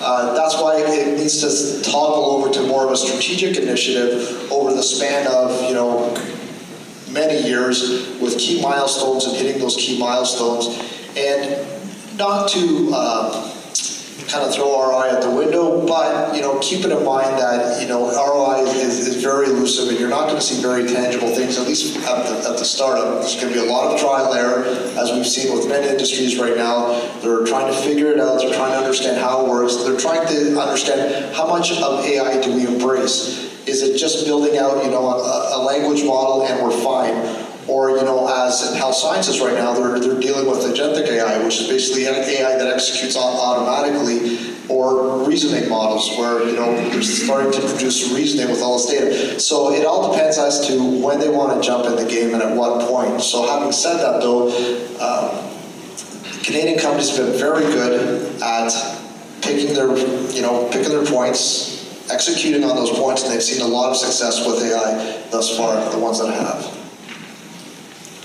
Great examples, John. Thank you for your insights. This question is for Jason. Jason, you work closely with organizations on their digital transformation journeys. How do you help leaders identify where AI truly adds value rather than adopting it just for the sake of innovation? That's a really good question. A lot of what John was saying, there's a lot of tactical solutions that AI can deliver. A lot of business is business processes, workflows that the business understands. They've been repeated for decades. As people are exposed to AI, it gives them the opportunity to look at the tasks that make up a process and see where AI can be implemented.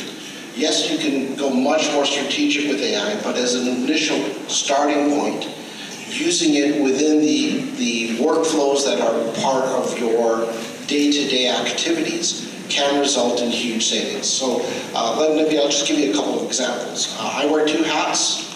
I'm a consultant, and I'm also an advisor to a Greek VC fund. The Greek VC fund, we specialize in early stage companies. So if you can imagine the process, there are, for maybe every 40, 50 companies that contact us, or founders, or may not even a company yet, to the point where we're going to execute a due diligence as we're going to maybe consider this company for an investment. there's a huge process. There's analysis of materials, there is competitive analysis, market analysis, looking at their numbers, etc. We have, through AI, very much streamlined that process, and it's done two things. Number one, it has reduced the time to go from initial contact to due diligence decision. And the second is, there are things that AI cannot do. The soft skills.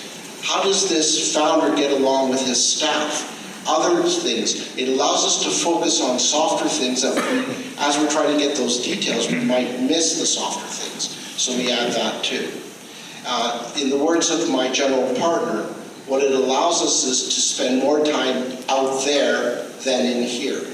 As in getting out there, meeting prospective founders, talking to other VCs, because we do the next layer, the Series A, Series B, etc., and less time in the office and analyzing things. So that's really powerful. In my consulting business, I have used AI to, I'm a self-employed consultant, to solve problems, to generate code, and it has allowed me to get into certain specializations. I've been doing a lot of performance improvement projects, and to pitch business based on tools I developed using AI. So it has opened up new opportunities for me to increase revenue that would not have been possible otherwise. Thank you both. That gives us a solid understanding of how businesses are approaching AI in practical terms. Now let's turn to the workforce side of the conversation. I'm still watching the time, but we can jump into that question. I would like to open this question to all three of you, Minister Crawford, John, and Jason. So the workforce impact of AI is on everyone's mind. How do we ensure that as AI automates certain functions, it also creates new, meaningful work, and that we are ready for that transition? I guess I can start out with that. That's a very fair question and an important question because the world is going to be transforming at a pretty rapid clip. But we've seen this movie before, whether it was, you could go back to the invention of the wheel or the automobile or anything really that's changed our lives dramatically will dramatically change the workforce. Having said that, we need to be aware of that and we need to know how to deal with it. So a couple things. I think, first of all, as you know, going forward, if you look forward 30, 40 years from now, there'll be so many new jobs that we sometimes you can't even conceive of right now. So I think there will be, in the short run, there will be some job disruption. We do have to be concerned about that. One of the key components of our government is really trying to work with the educational institutions across the country, so all the way from primary school to universities. A couple weeks ago, I was at Ontario Tech University in Oshawa, where they do the ethical use of AI and they train the future leaders in AI, and we've now got almost 1,700 students in Ontario in master's programs. So having the right educational programs, I think, will be key because we know this is an incredible growth opportunity over the next number of decades. So making sure that our education system in alignment, I would say, would be the most important way that we as a government can set the stage for the changing job market. Thank you. Jason? So everything the minister said, I strongly agree with. As my general partner says, I spend more time out there than in here. I believe optimistically that AI, we all have core functions we have to do, but we all have that expense report, meetings, minutia that is necessary to get the job done. As that part evaporates with AI, I believe we'll have more opportunity to grow businesses, to improve productivity. And that should benefit not just our economy, but even individuals.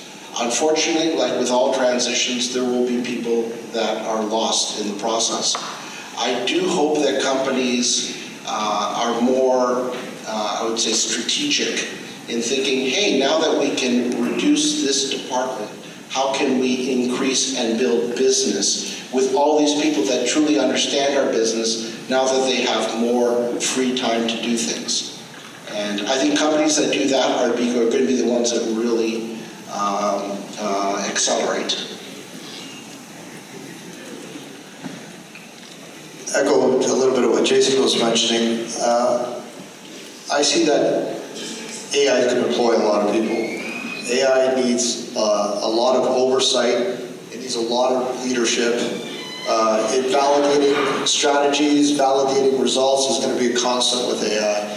So, I see the offset of kind of the repetitive tasks that we do every day. That's going to disappear, and a lot of those resources will go by the wayside. But you still need some of those resources to validate the workflow within AI. Not on a constant, but every so often. So you do need those resources still in play to some extent, as well as the resources that are going to need for oversight, resources you're going to need for development of AI. So as businesses change, the model change, we will definitely see an offset of resources, from one, and we will feel some pain of job loss. But at the same time, I think the opportunities that, I think there'll be an explosion of opportunity. Therefore, from a staffing perspective or a resource perspective, I think it's kind of a gain that we'll probably need more people to manage these systems than currently in the workforce today. Some very thoughtful points, and it sounds like for the most part our jobs are somewhat secured, but yeah, thank you for those insightful answers. I'm just keeping track of the time as well, but we'll move on to,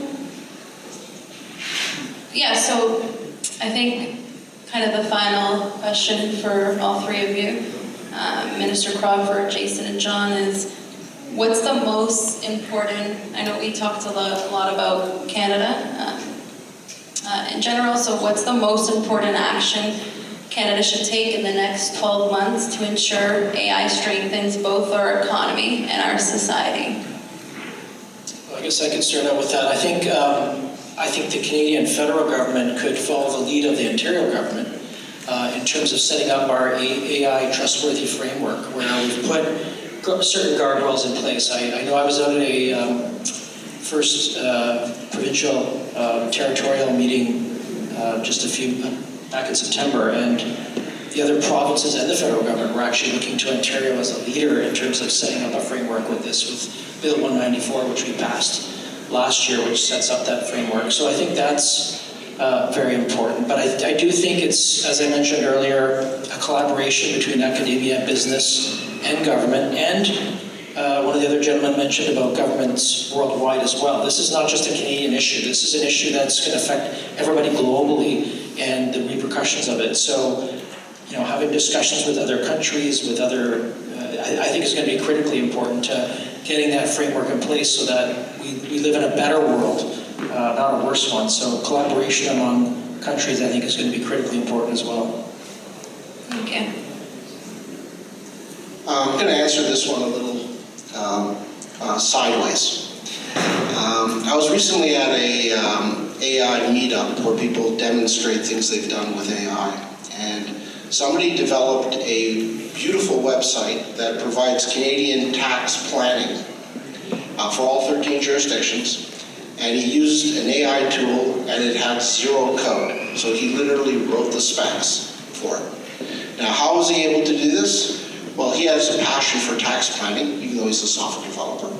So he has context, he understands the context, and he was able to precisely write the requirements.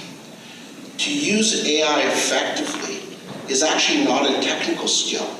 It is a knowledge skill. And I'm actually heartened by the Ontario government where they're trying to remove tech, as in phones and computers, and get back to traditional education. I actually think the best way we can use AI is if we have a better understanding of life, society, history, geography, etc., in a plain, honest way. Going back to very traditional education as was taught by the philosophers thousands of years ago. Mathematics, English, that kind of precision. And so a lot of it will actually be removing technology and improving communication, teamwork, etc. Education, from the low level in public school right through the universities, I think is the key for us to be AI leaders. That's not a fair question because the minister has a lot more insight than we do and what the government's doing. So I'm just going to use that as a disclaimer right now. one of the things I would like to see and kind of engages industry and government together, but in being AI ready, because AI is software. Software in its own is fantastic, that we're making investments on how to use it, how to execute, but we need the infrastructure, and the infrastructure is so important to running proper AI. So from a Canadian perspective, I would really like to see some conversations, and they might be happening for all I know, about being AI-ready infrastructure, that we've got the power grid in place, that we've got the facilities in place, because AI does require a lot of power. It's not a plug-in-the-outlet type of software application. Having said that, that would, I believe, make Canada more attractive on the world front to start attracting a lot of these AI resources into Canada, and all these companies coming into Canada. Being AI ready from an infrastructure perspective, I think, is a game changer for Canada. Thank you, Minister Crawford, Jason, and John, for this very important conversation. To tie things together, the future of AI is not just about technology, it's about people, trust, and leadership. Through forums like this, I'm confident that Canada and Greece can continue to lead responsibly and to get together in the digital age. Thank you to the audience as well. Thank you. Welcome you to this concluding panel of fourth Delphi Economic Forum Toronto. But before we start, we have a short video message to the forum from Mr. Stone Cho, who is Minister of Tourism, Culture and Game here in the province of Toronto. So let's watch it for 2 minutes. Yes, welcome to the 4th Annual Delphi Economic Forum at the historic Fairmont Royal Hotel. Thank you to the Delphi Economic Forum and the Hellenic Initiative Canada for hosting this very important event. Your leadership in strengthening relations between Canada and Greece is helping drive tourism, investment, and cultural exchange. Ontario is Canada's top travel destination, and for very good reason. Ontario offers unforgettable experiences right across the province. Across Ontario, our government is investing in tourism infrastructure to elevate the attractions and experiences visitors can enjoy. Just like in the Niagara region, home to Niagara Falls, one of the world's most awe-inspiring natural wonders, this region plays a central role in Ontario's tourism landscape, welcoming more than 12 million visitors each year to its award-winning wineries, top-tier restaurants, and world-class theater at the Shaw Festival. Ontario's uplifting destinations that inspire and connect people across all ages and communities, from Wasaga Beach, the longest freshwater beach in the world, to the revitalization of Ontario Place and the Ontario Science Centre right here in Toronto. These efforts go hand in hand with our thriving culinary scene, diverse cultural festivals, and outdoor adventures that showcase Ontario's unique identity.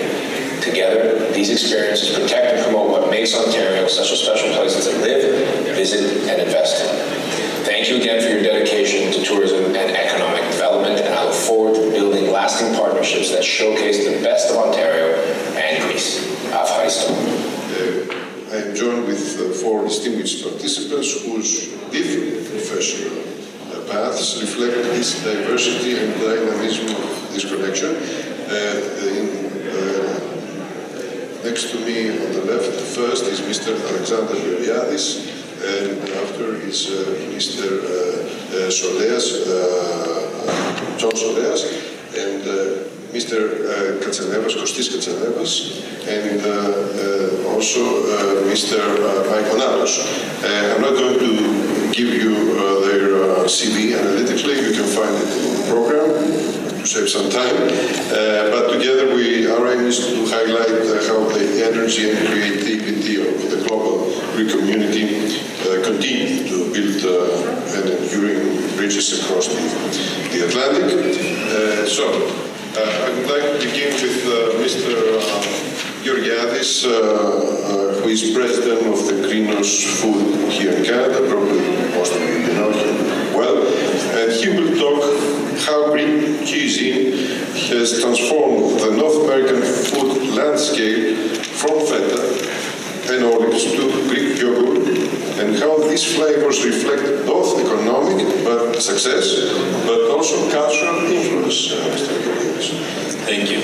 Does this work? Yeah? Good. Well, I wanted to start first from some numbers that my friend Nick Nanos gave before, where clearly you saw, I think, with a huge difference that the strongest brand that Greek has to do with food. And of course, you know, I want you to think a little bit back. Go back a couple of decades, the 50s, the 60s, the 70s, even the 80s. And think what food, Greek food, was then. What it was flipping greasy burgers and gyro. And the best establishment we could find was probably the low budget diner. How did we reach that? And I guess if Nick had done the survey in those years, it wouldn't be Greek food having approval in the high 60s. It would probably be as low as the investment willingness in 2016 or 17, or the 4 or 5% level. So there's this huge distance that we made. It was no coincidence, it was no luck. It was systemic work on many different levels and from many different players. Now, of course, I can understand that, you know, we're all more or less Greeks here, and we know very well that we don't work well together. So how did this happen? I was trying to find a definition, and I would say that it was, you know, unintentional synergy. It just so happened, and many things fell in place at the right time. And when I'm saying that, you know, there was systemic efforts from the Greek communities, the business associations, local business associations, the restaurants, the importers, and much later on, you know, the appearance of chefs and influencers. And all this came together, and I can remind you a few things. You know, when we say the Greek communities or the business associations, you know, we had so many Greek days, you know, Greek Day in Regina, Greek Day in Broadway in Vancouver, Greek Day in Calgary, Greek Day in Edmonton, and of course the huge event, the 3-day event in Toronto, the Krinos Taste of Danforth, that started in '93 and went all the way up where COVID interrupted it. And it was the big food event of this city, where we reached at the peak, at the end of, before it stopped, we reached in 3 days 1.6 million visitors. And they were not Greeks. There were Canadians, there were Americans, there were Canadians from all over Canada that would come, because this was the single most important tourist event that this city had. So this is all together where we were bringing restaurants and chefs and started increasing the values that were going in, and we saw more competition. Is that brought in less than 20 years, I might say, a huge spring and a total turnaround of what the perception of Greek food and Greek cuisine is. Of course, and that's my opinion, there was a spark. There was one point at the time where this gained a huge momentum. And that point, in my opinion, was the emergence of Greek yogurt. Greek yogurt that came in, and not only, you know, it had the name Greek. It was not yogurt, it was not feta, it was not Kalamata olives.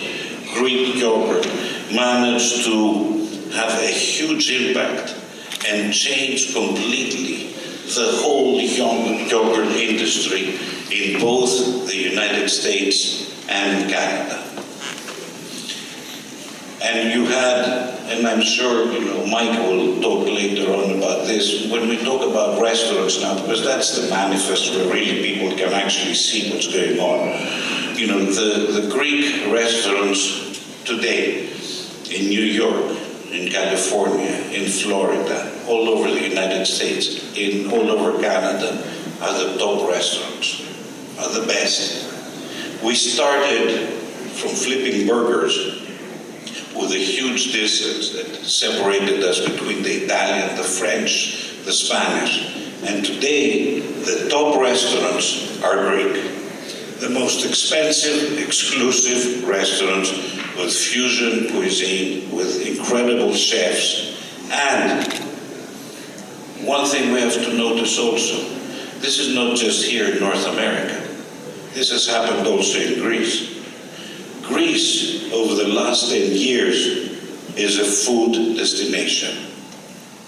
And that change has happened in both the Atlantic, both sides of the Atlantic, basically at the same time. Thank you. We give to Mr. Soleas the possibility to Sure. complementary. Thank you. It's an honor to be part of this distinguished panel and to continue the conversation on the enduring relationship between Greece and Canada. And it's even more fun for me to be talking about something which is close to my heart and central to my own professional life, which is wine. And Greek wine as well. And when I think of wine, it's not just an agricultural product. It's also an influencer of culture and economy and a social influencer. Exactly what Alexander said, wine is very similar to that. Many years ago, the only thing you could find in Ontario and in Canada and really outside Greece was plunk wine and terrible Retsina. and that really gave the Greek wine industry a very terrible name. It was a stigma. And I have to tell you, the last couple of decades, especially the last decade, that has totally changed. We worked with the Greek producers to not only improve the quality and the packaging, but also the promotional opportunities that they have that we created here for them in Ontario. We've created destination collection stores where you can find 80, 100 different Greek wines. I can tell you that you can probably find more wines in one destination here than in the whole Greece. And a beautiful selection of Greek wines. We've educated people. We worked with the Greek industry, the Greek wine industry, and the Greek producers very hard, as well as the agents who represent them here, to create those right promotions and the right venues and the right stories here in Ontario. And today, Greek wine has earned a very good place in Ontario. And as Alexander said, you now find these wonderful Greek wines, not just in these beautiful Greek restaurants that he talked about, but in the non-Greek restaurants, some of the higher-end restaurants, which makes me very proud when I go to these restaurants to see an Assyrtiko from Santorini or anywhere from Greece, or a Xinomavro, or a Ayurvedico, or a Moschofilero. And this is what I've always said to the industry is you want to be a big fish in a small pond. You want to focus on what makes you different. Greek yogurt, for example, was something that made us different.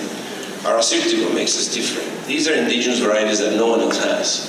We're not going to be able to compete with the Chardonnays of California. In Ontario, you can't buy a Chardonnay from California today anyway, but or Cabernet Sauvignons or Merlots, but you can compete in an area where you're different.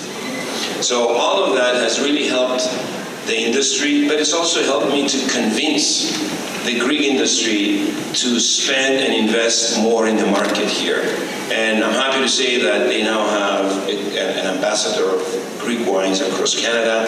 They funded this project for the next 3 years, and I'm looking for much bigger things here in Canada for Greek wines. We talk about the cultural aspect of wine. I mean, it's undoubted. No one can debate that Greece has a history of 4,000 years of wine, and how the culture and how wine is embedded in the culture, and how this is also helping here in Canada to promote this wine. When you drink an Assyrtiko, you think of Santorini, you think of the history of Santorini, you want to visit Santorini. So it also helps tourism for Greece, and so on and so forth. So I think that we've come a long, long way. There is much more to do in this area, and I'm very proud to say that the industry is really coming along, and it's helping us to get more money together.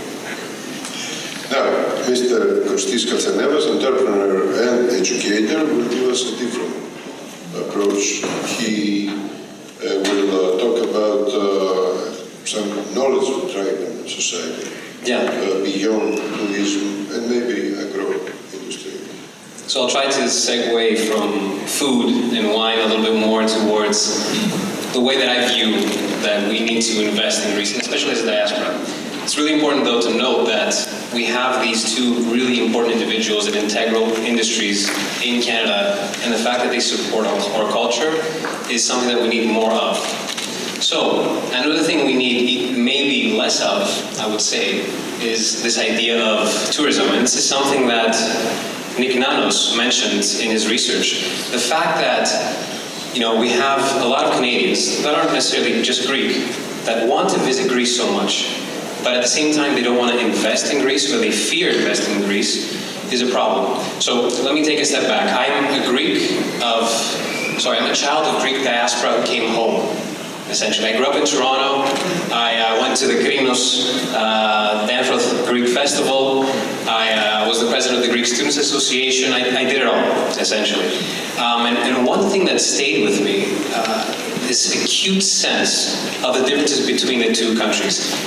And I would put it like this. In Canada, we learn pragmatism. In Greece, we live emotion. So imagine a world where we could have both.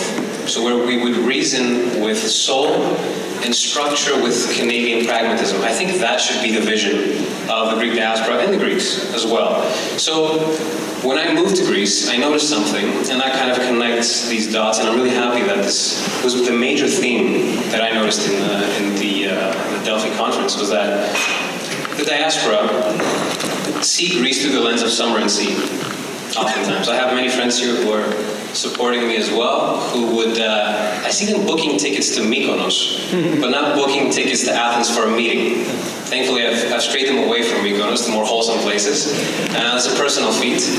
But that's the essence of the problem, that we often view Greece as a place to visit and not a place to build our futures. So let me take another step back and mention three problems real quick that I think are pertinent to this conversation. The first, and of course, I didn't hear it mentioned today at the panel, at the conference, is the demographic issue we have in Greece. I'm sure you know this is a basic stats, the fact that our population is decreasing and aging at the same time. And since we are at an economic conference, the Delphi Economic Conference, let me give you some numbers so you can get an idea of what it means to work in Greece while this is happening. Right now in Greece, 4.8 million people are employed. In the next 10 years, there are going to be 2.4 million job openings. Out of those 2.4 million job openings, 2.2 million are going to be because of vacancies due to retirement and death. Okay, it's quite sad.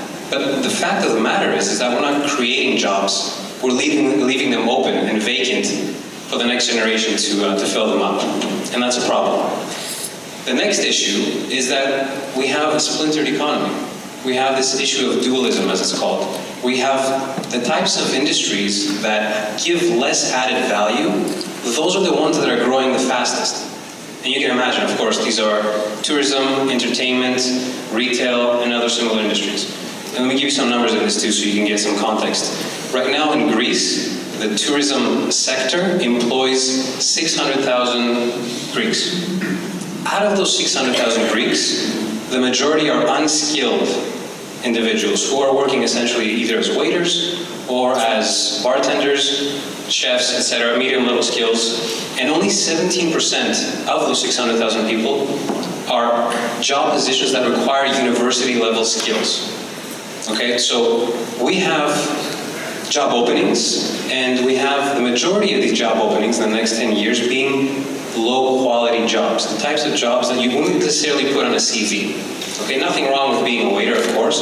Another stat which is interesting here is that 1 in 3 young individuals that graduate university in Greece who end up working in tourism are totally overqualified for the jobs that they're doing. The fact of the matter is that tourism is sucking them in, and they don't have a chance to work as a chemical engineer, work as an educator in education. Okay, so the third issue is education in and of itself. We have an anachronistic, archaic system that focuses on memorization and does not inspire students to learn and love learning. Another stat, because obviously I'm a data guy, as like Mr. Nanos as well. The European Skills Index places us second to last in terms of skills matching. So that means that there's a serious disconnect between education and the needs of the labor market. So let me close this off, because I know I'm taking some time. I think what we need to do, and we have the right people here to do it, is that we need to create a diasporic fund, Mr. Papadopoulos. This is something that we were talking about. A diasporic fund that will funnel the Greeks that want to move to Greece with their ideas to create better jobs in Greece, because that's a serious problem. My grandfather, Andreas Papandreou, had said that in 1993 that Greece is moving all the more towards becoming the waiters of the planet. And I fear that that's actually true, and I hope that we can all play a role in changing that. Yeah. We're blessed to have a front row seat to the evolution of the influence of the Greek community in the United States. So my family is, as they mentioned, for 90 years now and 3 generations, but personally my job for the last 35 years has been to find out who and get to know those individuals who are most influential in politics, in business, culture, and social. So I've had a remarkable opportunity to meet these individuals. On the political front, it started, like I said earlier, my papu, the first Greek American to work in the White House in the Kennedy administration, and the Congress. Soon thereafter, we had Sarbanes and Baradamus, who I would note, there were 3 Rhodes Scholars of the 435 members of Congress, and 2 of them were Greek, Sarbanes and Baradamus. When the Cyprus invasion happened in '74, my father was in the Senate and opposing the arms embargo on Turkey then. The Greek Americans I mentioned were in the House. Actually, I should go back to '64 when the Turkish ships initially went toward Cyprus. The famous Johnson letter that turned them around, it was my papu, my namesake, Mike Manitos, who helped draft that letter. But then, when Cyprus invasion happened, that's really where there was a culmination of the community, and we really organized and became more focused on influencing policy. Then you started to see more Greek Americans in the Congress, and then Greek Americans in various administrations. I think Michael Dukakis also changed a lot in 1988 when he came this close to becoming President of the United States. In fact, I was texting with him today because today is Michael Dukakis' 92nd birthday. God bless him, yeah. Still engaged. But so you had then you had the obvious in the Clinton administration, like a George Stephanopoulos, again, someone who really put the Greek community on the map. And in some ways, even more importantly, it was the Trojan horses in these administrations that really could make a difference being in the ear of the president. And the Clinton administration, at one point, he had a chief of staff and 2 deputy chiefs of staff who were Greek. John Podesta, Sylvia Matthews, and Victoria Rath. Again, not very obvious Greek names. You had, in the Trump administration, Reince Priebus, his chief of staff when he first came in. Again, a very proud, very devout Greek Orthodox Christian. You have, in this administration, a number of Greeks involved. Michael Kratsios, who's crafting the AI technology for the Trump administration, who did so back in the previous Trump administration. So you've got those kinds of people who we engage, and they have really made a difference on U.S. policy towards Greece and the region. In the business sector, you've got, if you look at the Forbes wealthiest people in the world, you've got the John Katsimatidis, the Dimitropoulos out there, who are not only successful Greeks, but also give back culturally, socially, get involved politically. You even have people like, the CEO of Netflix, Ted Sarandos, and other people like that who are trying to engage. But it's these people who not only give generously their resources, but get involved behind the scenes. And I'll give a more recent example on exactly that.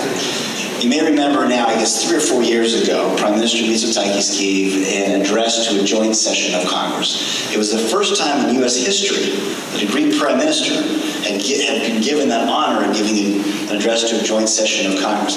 How did that happen? It took a year's worth of working behind the scenes, leveraging relationships with the Speaker of the House at the time, Nancy Pelosi, with all the other leaders in the House, both Democrat and Republican, working with the President of the United States to get an official invitation to the Prime Minister to come over. But it was the George Marcuses and the Angelo Tsakopoulos and Father Alex Carlouzos and myself and my father, Andy Manitos, who used these valuable relationships to move that ball forward, used our understanding of policy. And so, look, it's an inexact science. There's a lot of wealthy, influential Greeks out there we haven't been able to engage. Jamie Dimon, I would say, is one of them. I was just in Boston. Jim Davis of New Balance, and again, another person who we haven't been able to find a traction point where they would get involved at that level. But it's something that we work at every day. And I'll close on the food portion that you mentioned, because that I do believe is a tremendous soft power. You mentioned the restaurants. So George Marcus owns a restaurant. If you're ever in San Francisco, you must go. It's called Kokari. It is not the #1 Greek restaurant in San Francisco. It is the #1 restaurant in San Francisco. One of the world's capitals of great restaurants is Kokari. New York City, you have a wealth of fantastic restaurants. You have Loy Estiatorio. We have Maria Loy, who's with us today, who's not only created a remarkable restaurant and a brand of products, but her own brand itself, The Life of Loy on PBS special and things like that. So I do believe that there are many proud Greeks in America who are doing what they can to promote Greece and Hellenism. But again, there's so much more work to be done, so much more we can be doing, but it's gatherings like this that help focus on that really do make a difference. So thank you again for making it part. Okay. Well, I think we have a little more time left, and if we can add some of the minutes that the Minister took us, I can put you a brief question.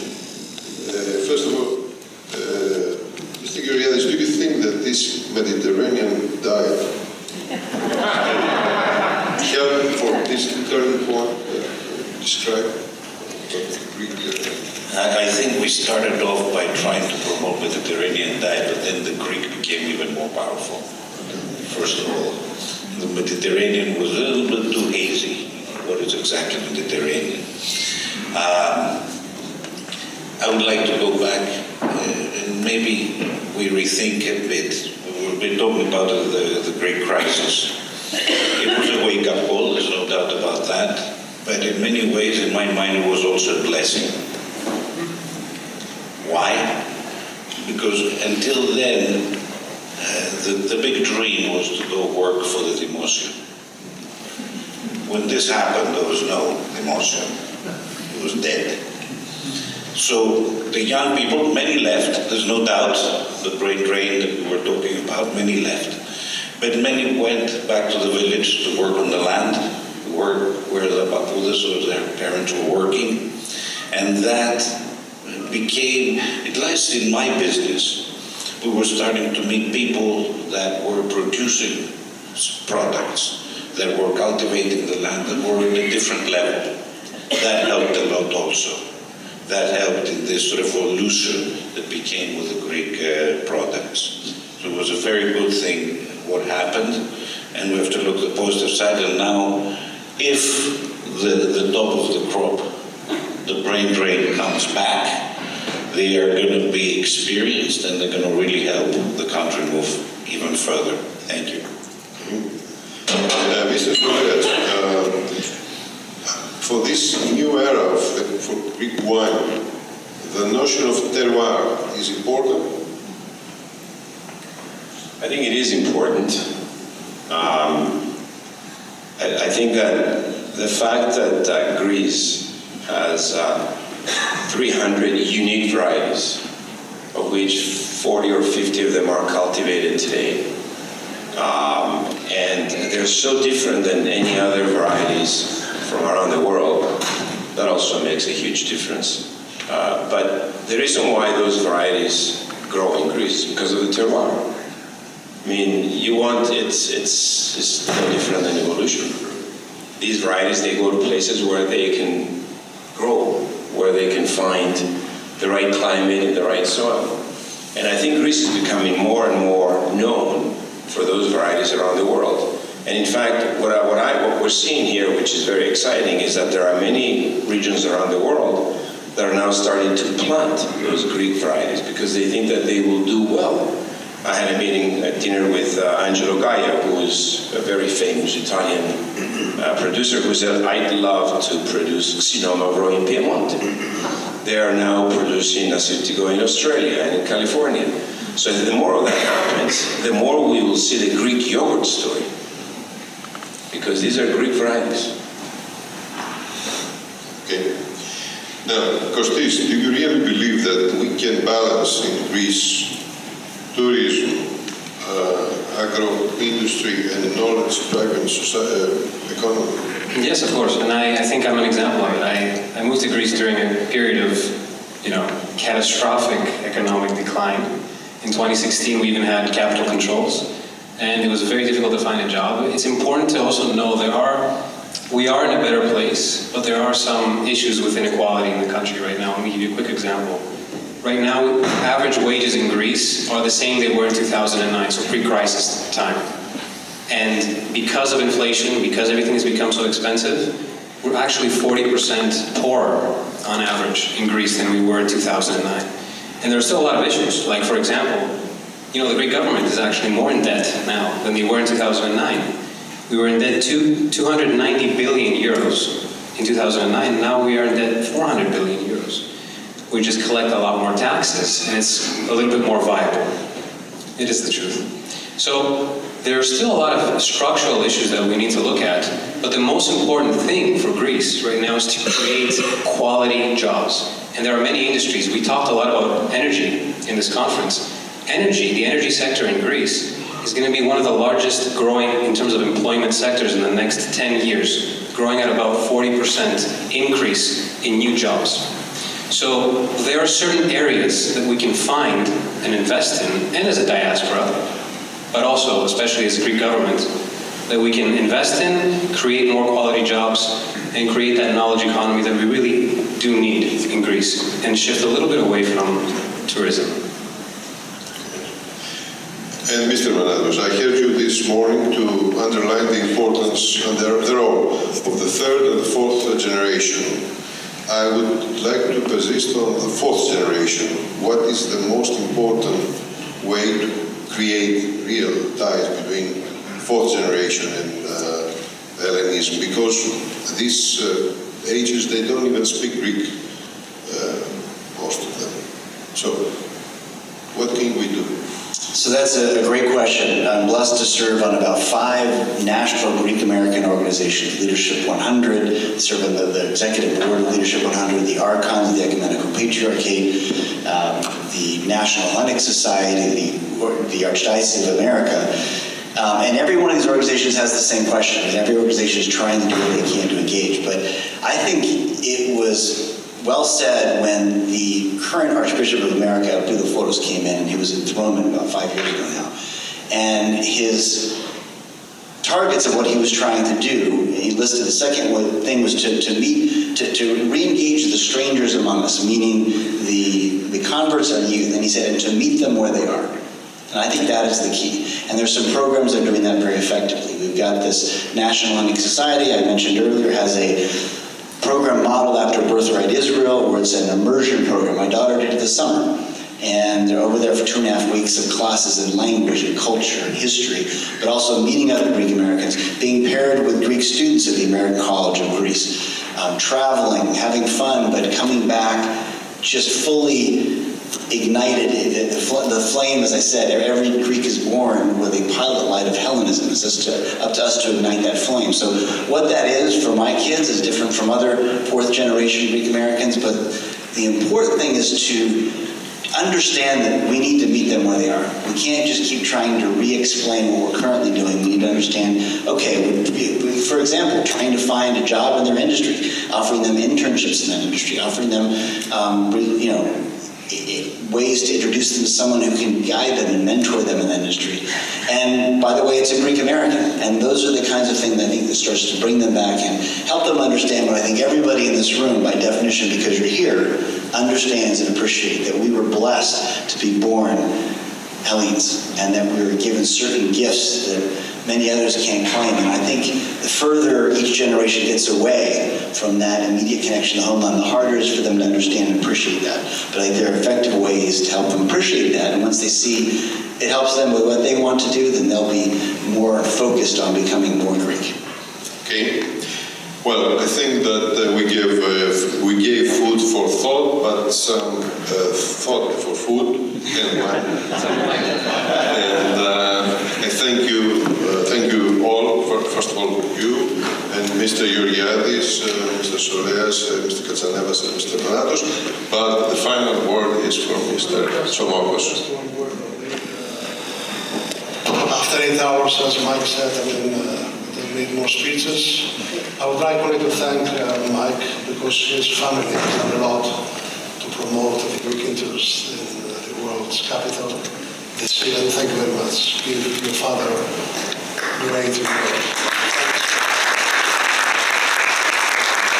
I must also comment on Kostis because the demographic issue in Greece is the most vital and more important issue these days. I have seen reports by OECD that unfortunately Greece by 2050 will not be more than 7 million people. We're discussing this issue on Thursday during a conference we have in Brussels. And also we organize an event in Heraklion, Crete every year.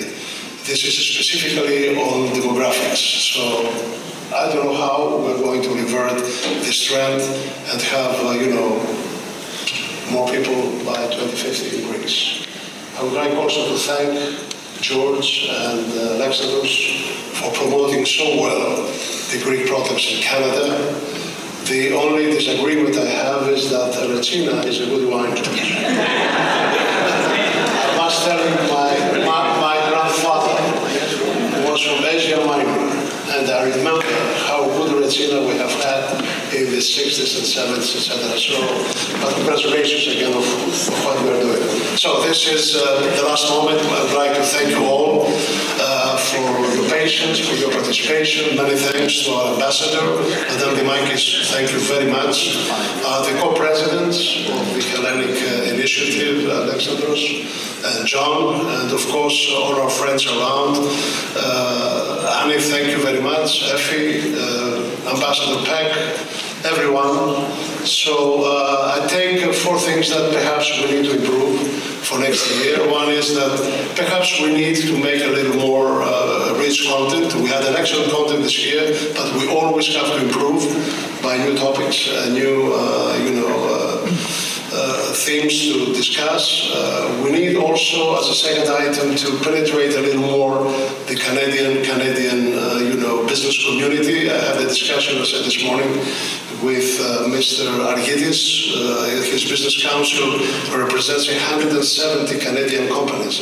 And perhaps next year we may have the opportunity to have a closed-door session with a few of them in order to see how we can bring more Canadian companies to Greece and start business. On the other hand, I'm going tomorrow with Jerry, the third item in Montreal. Perhaps next year we have a full-day event here, and the next day we can go a small delegation to Montreal and have a few hours discussion there as well. And of course, we're going to use the flagship event in April to bring more Canadian and more Greek Canadian people to participate in our conference. So with this, we thank you very much for all your help and for your support. The THI event is going to take place here at 7 o'clock, am I right? But drinks will be offered, a little earlier at 6 o'clock. Thank you all for joining us. Thank you.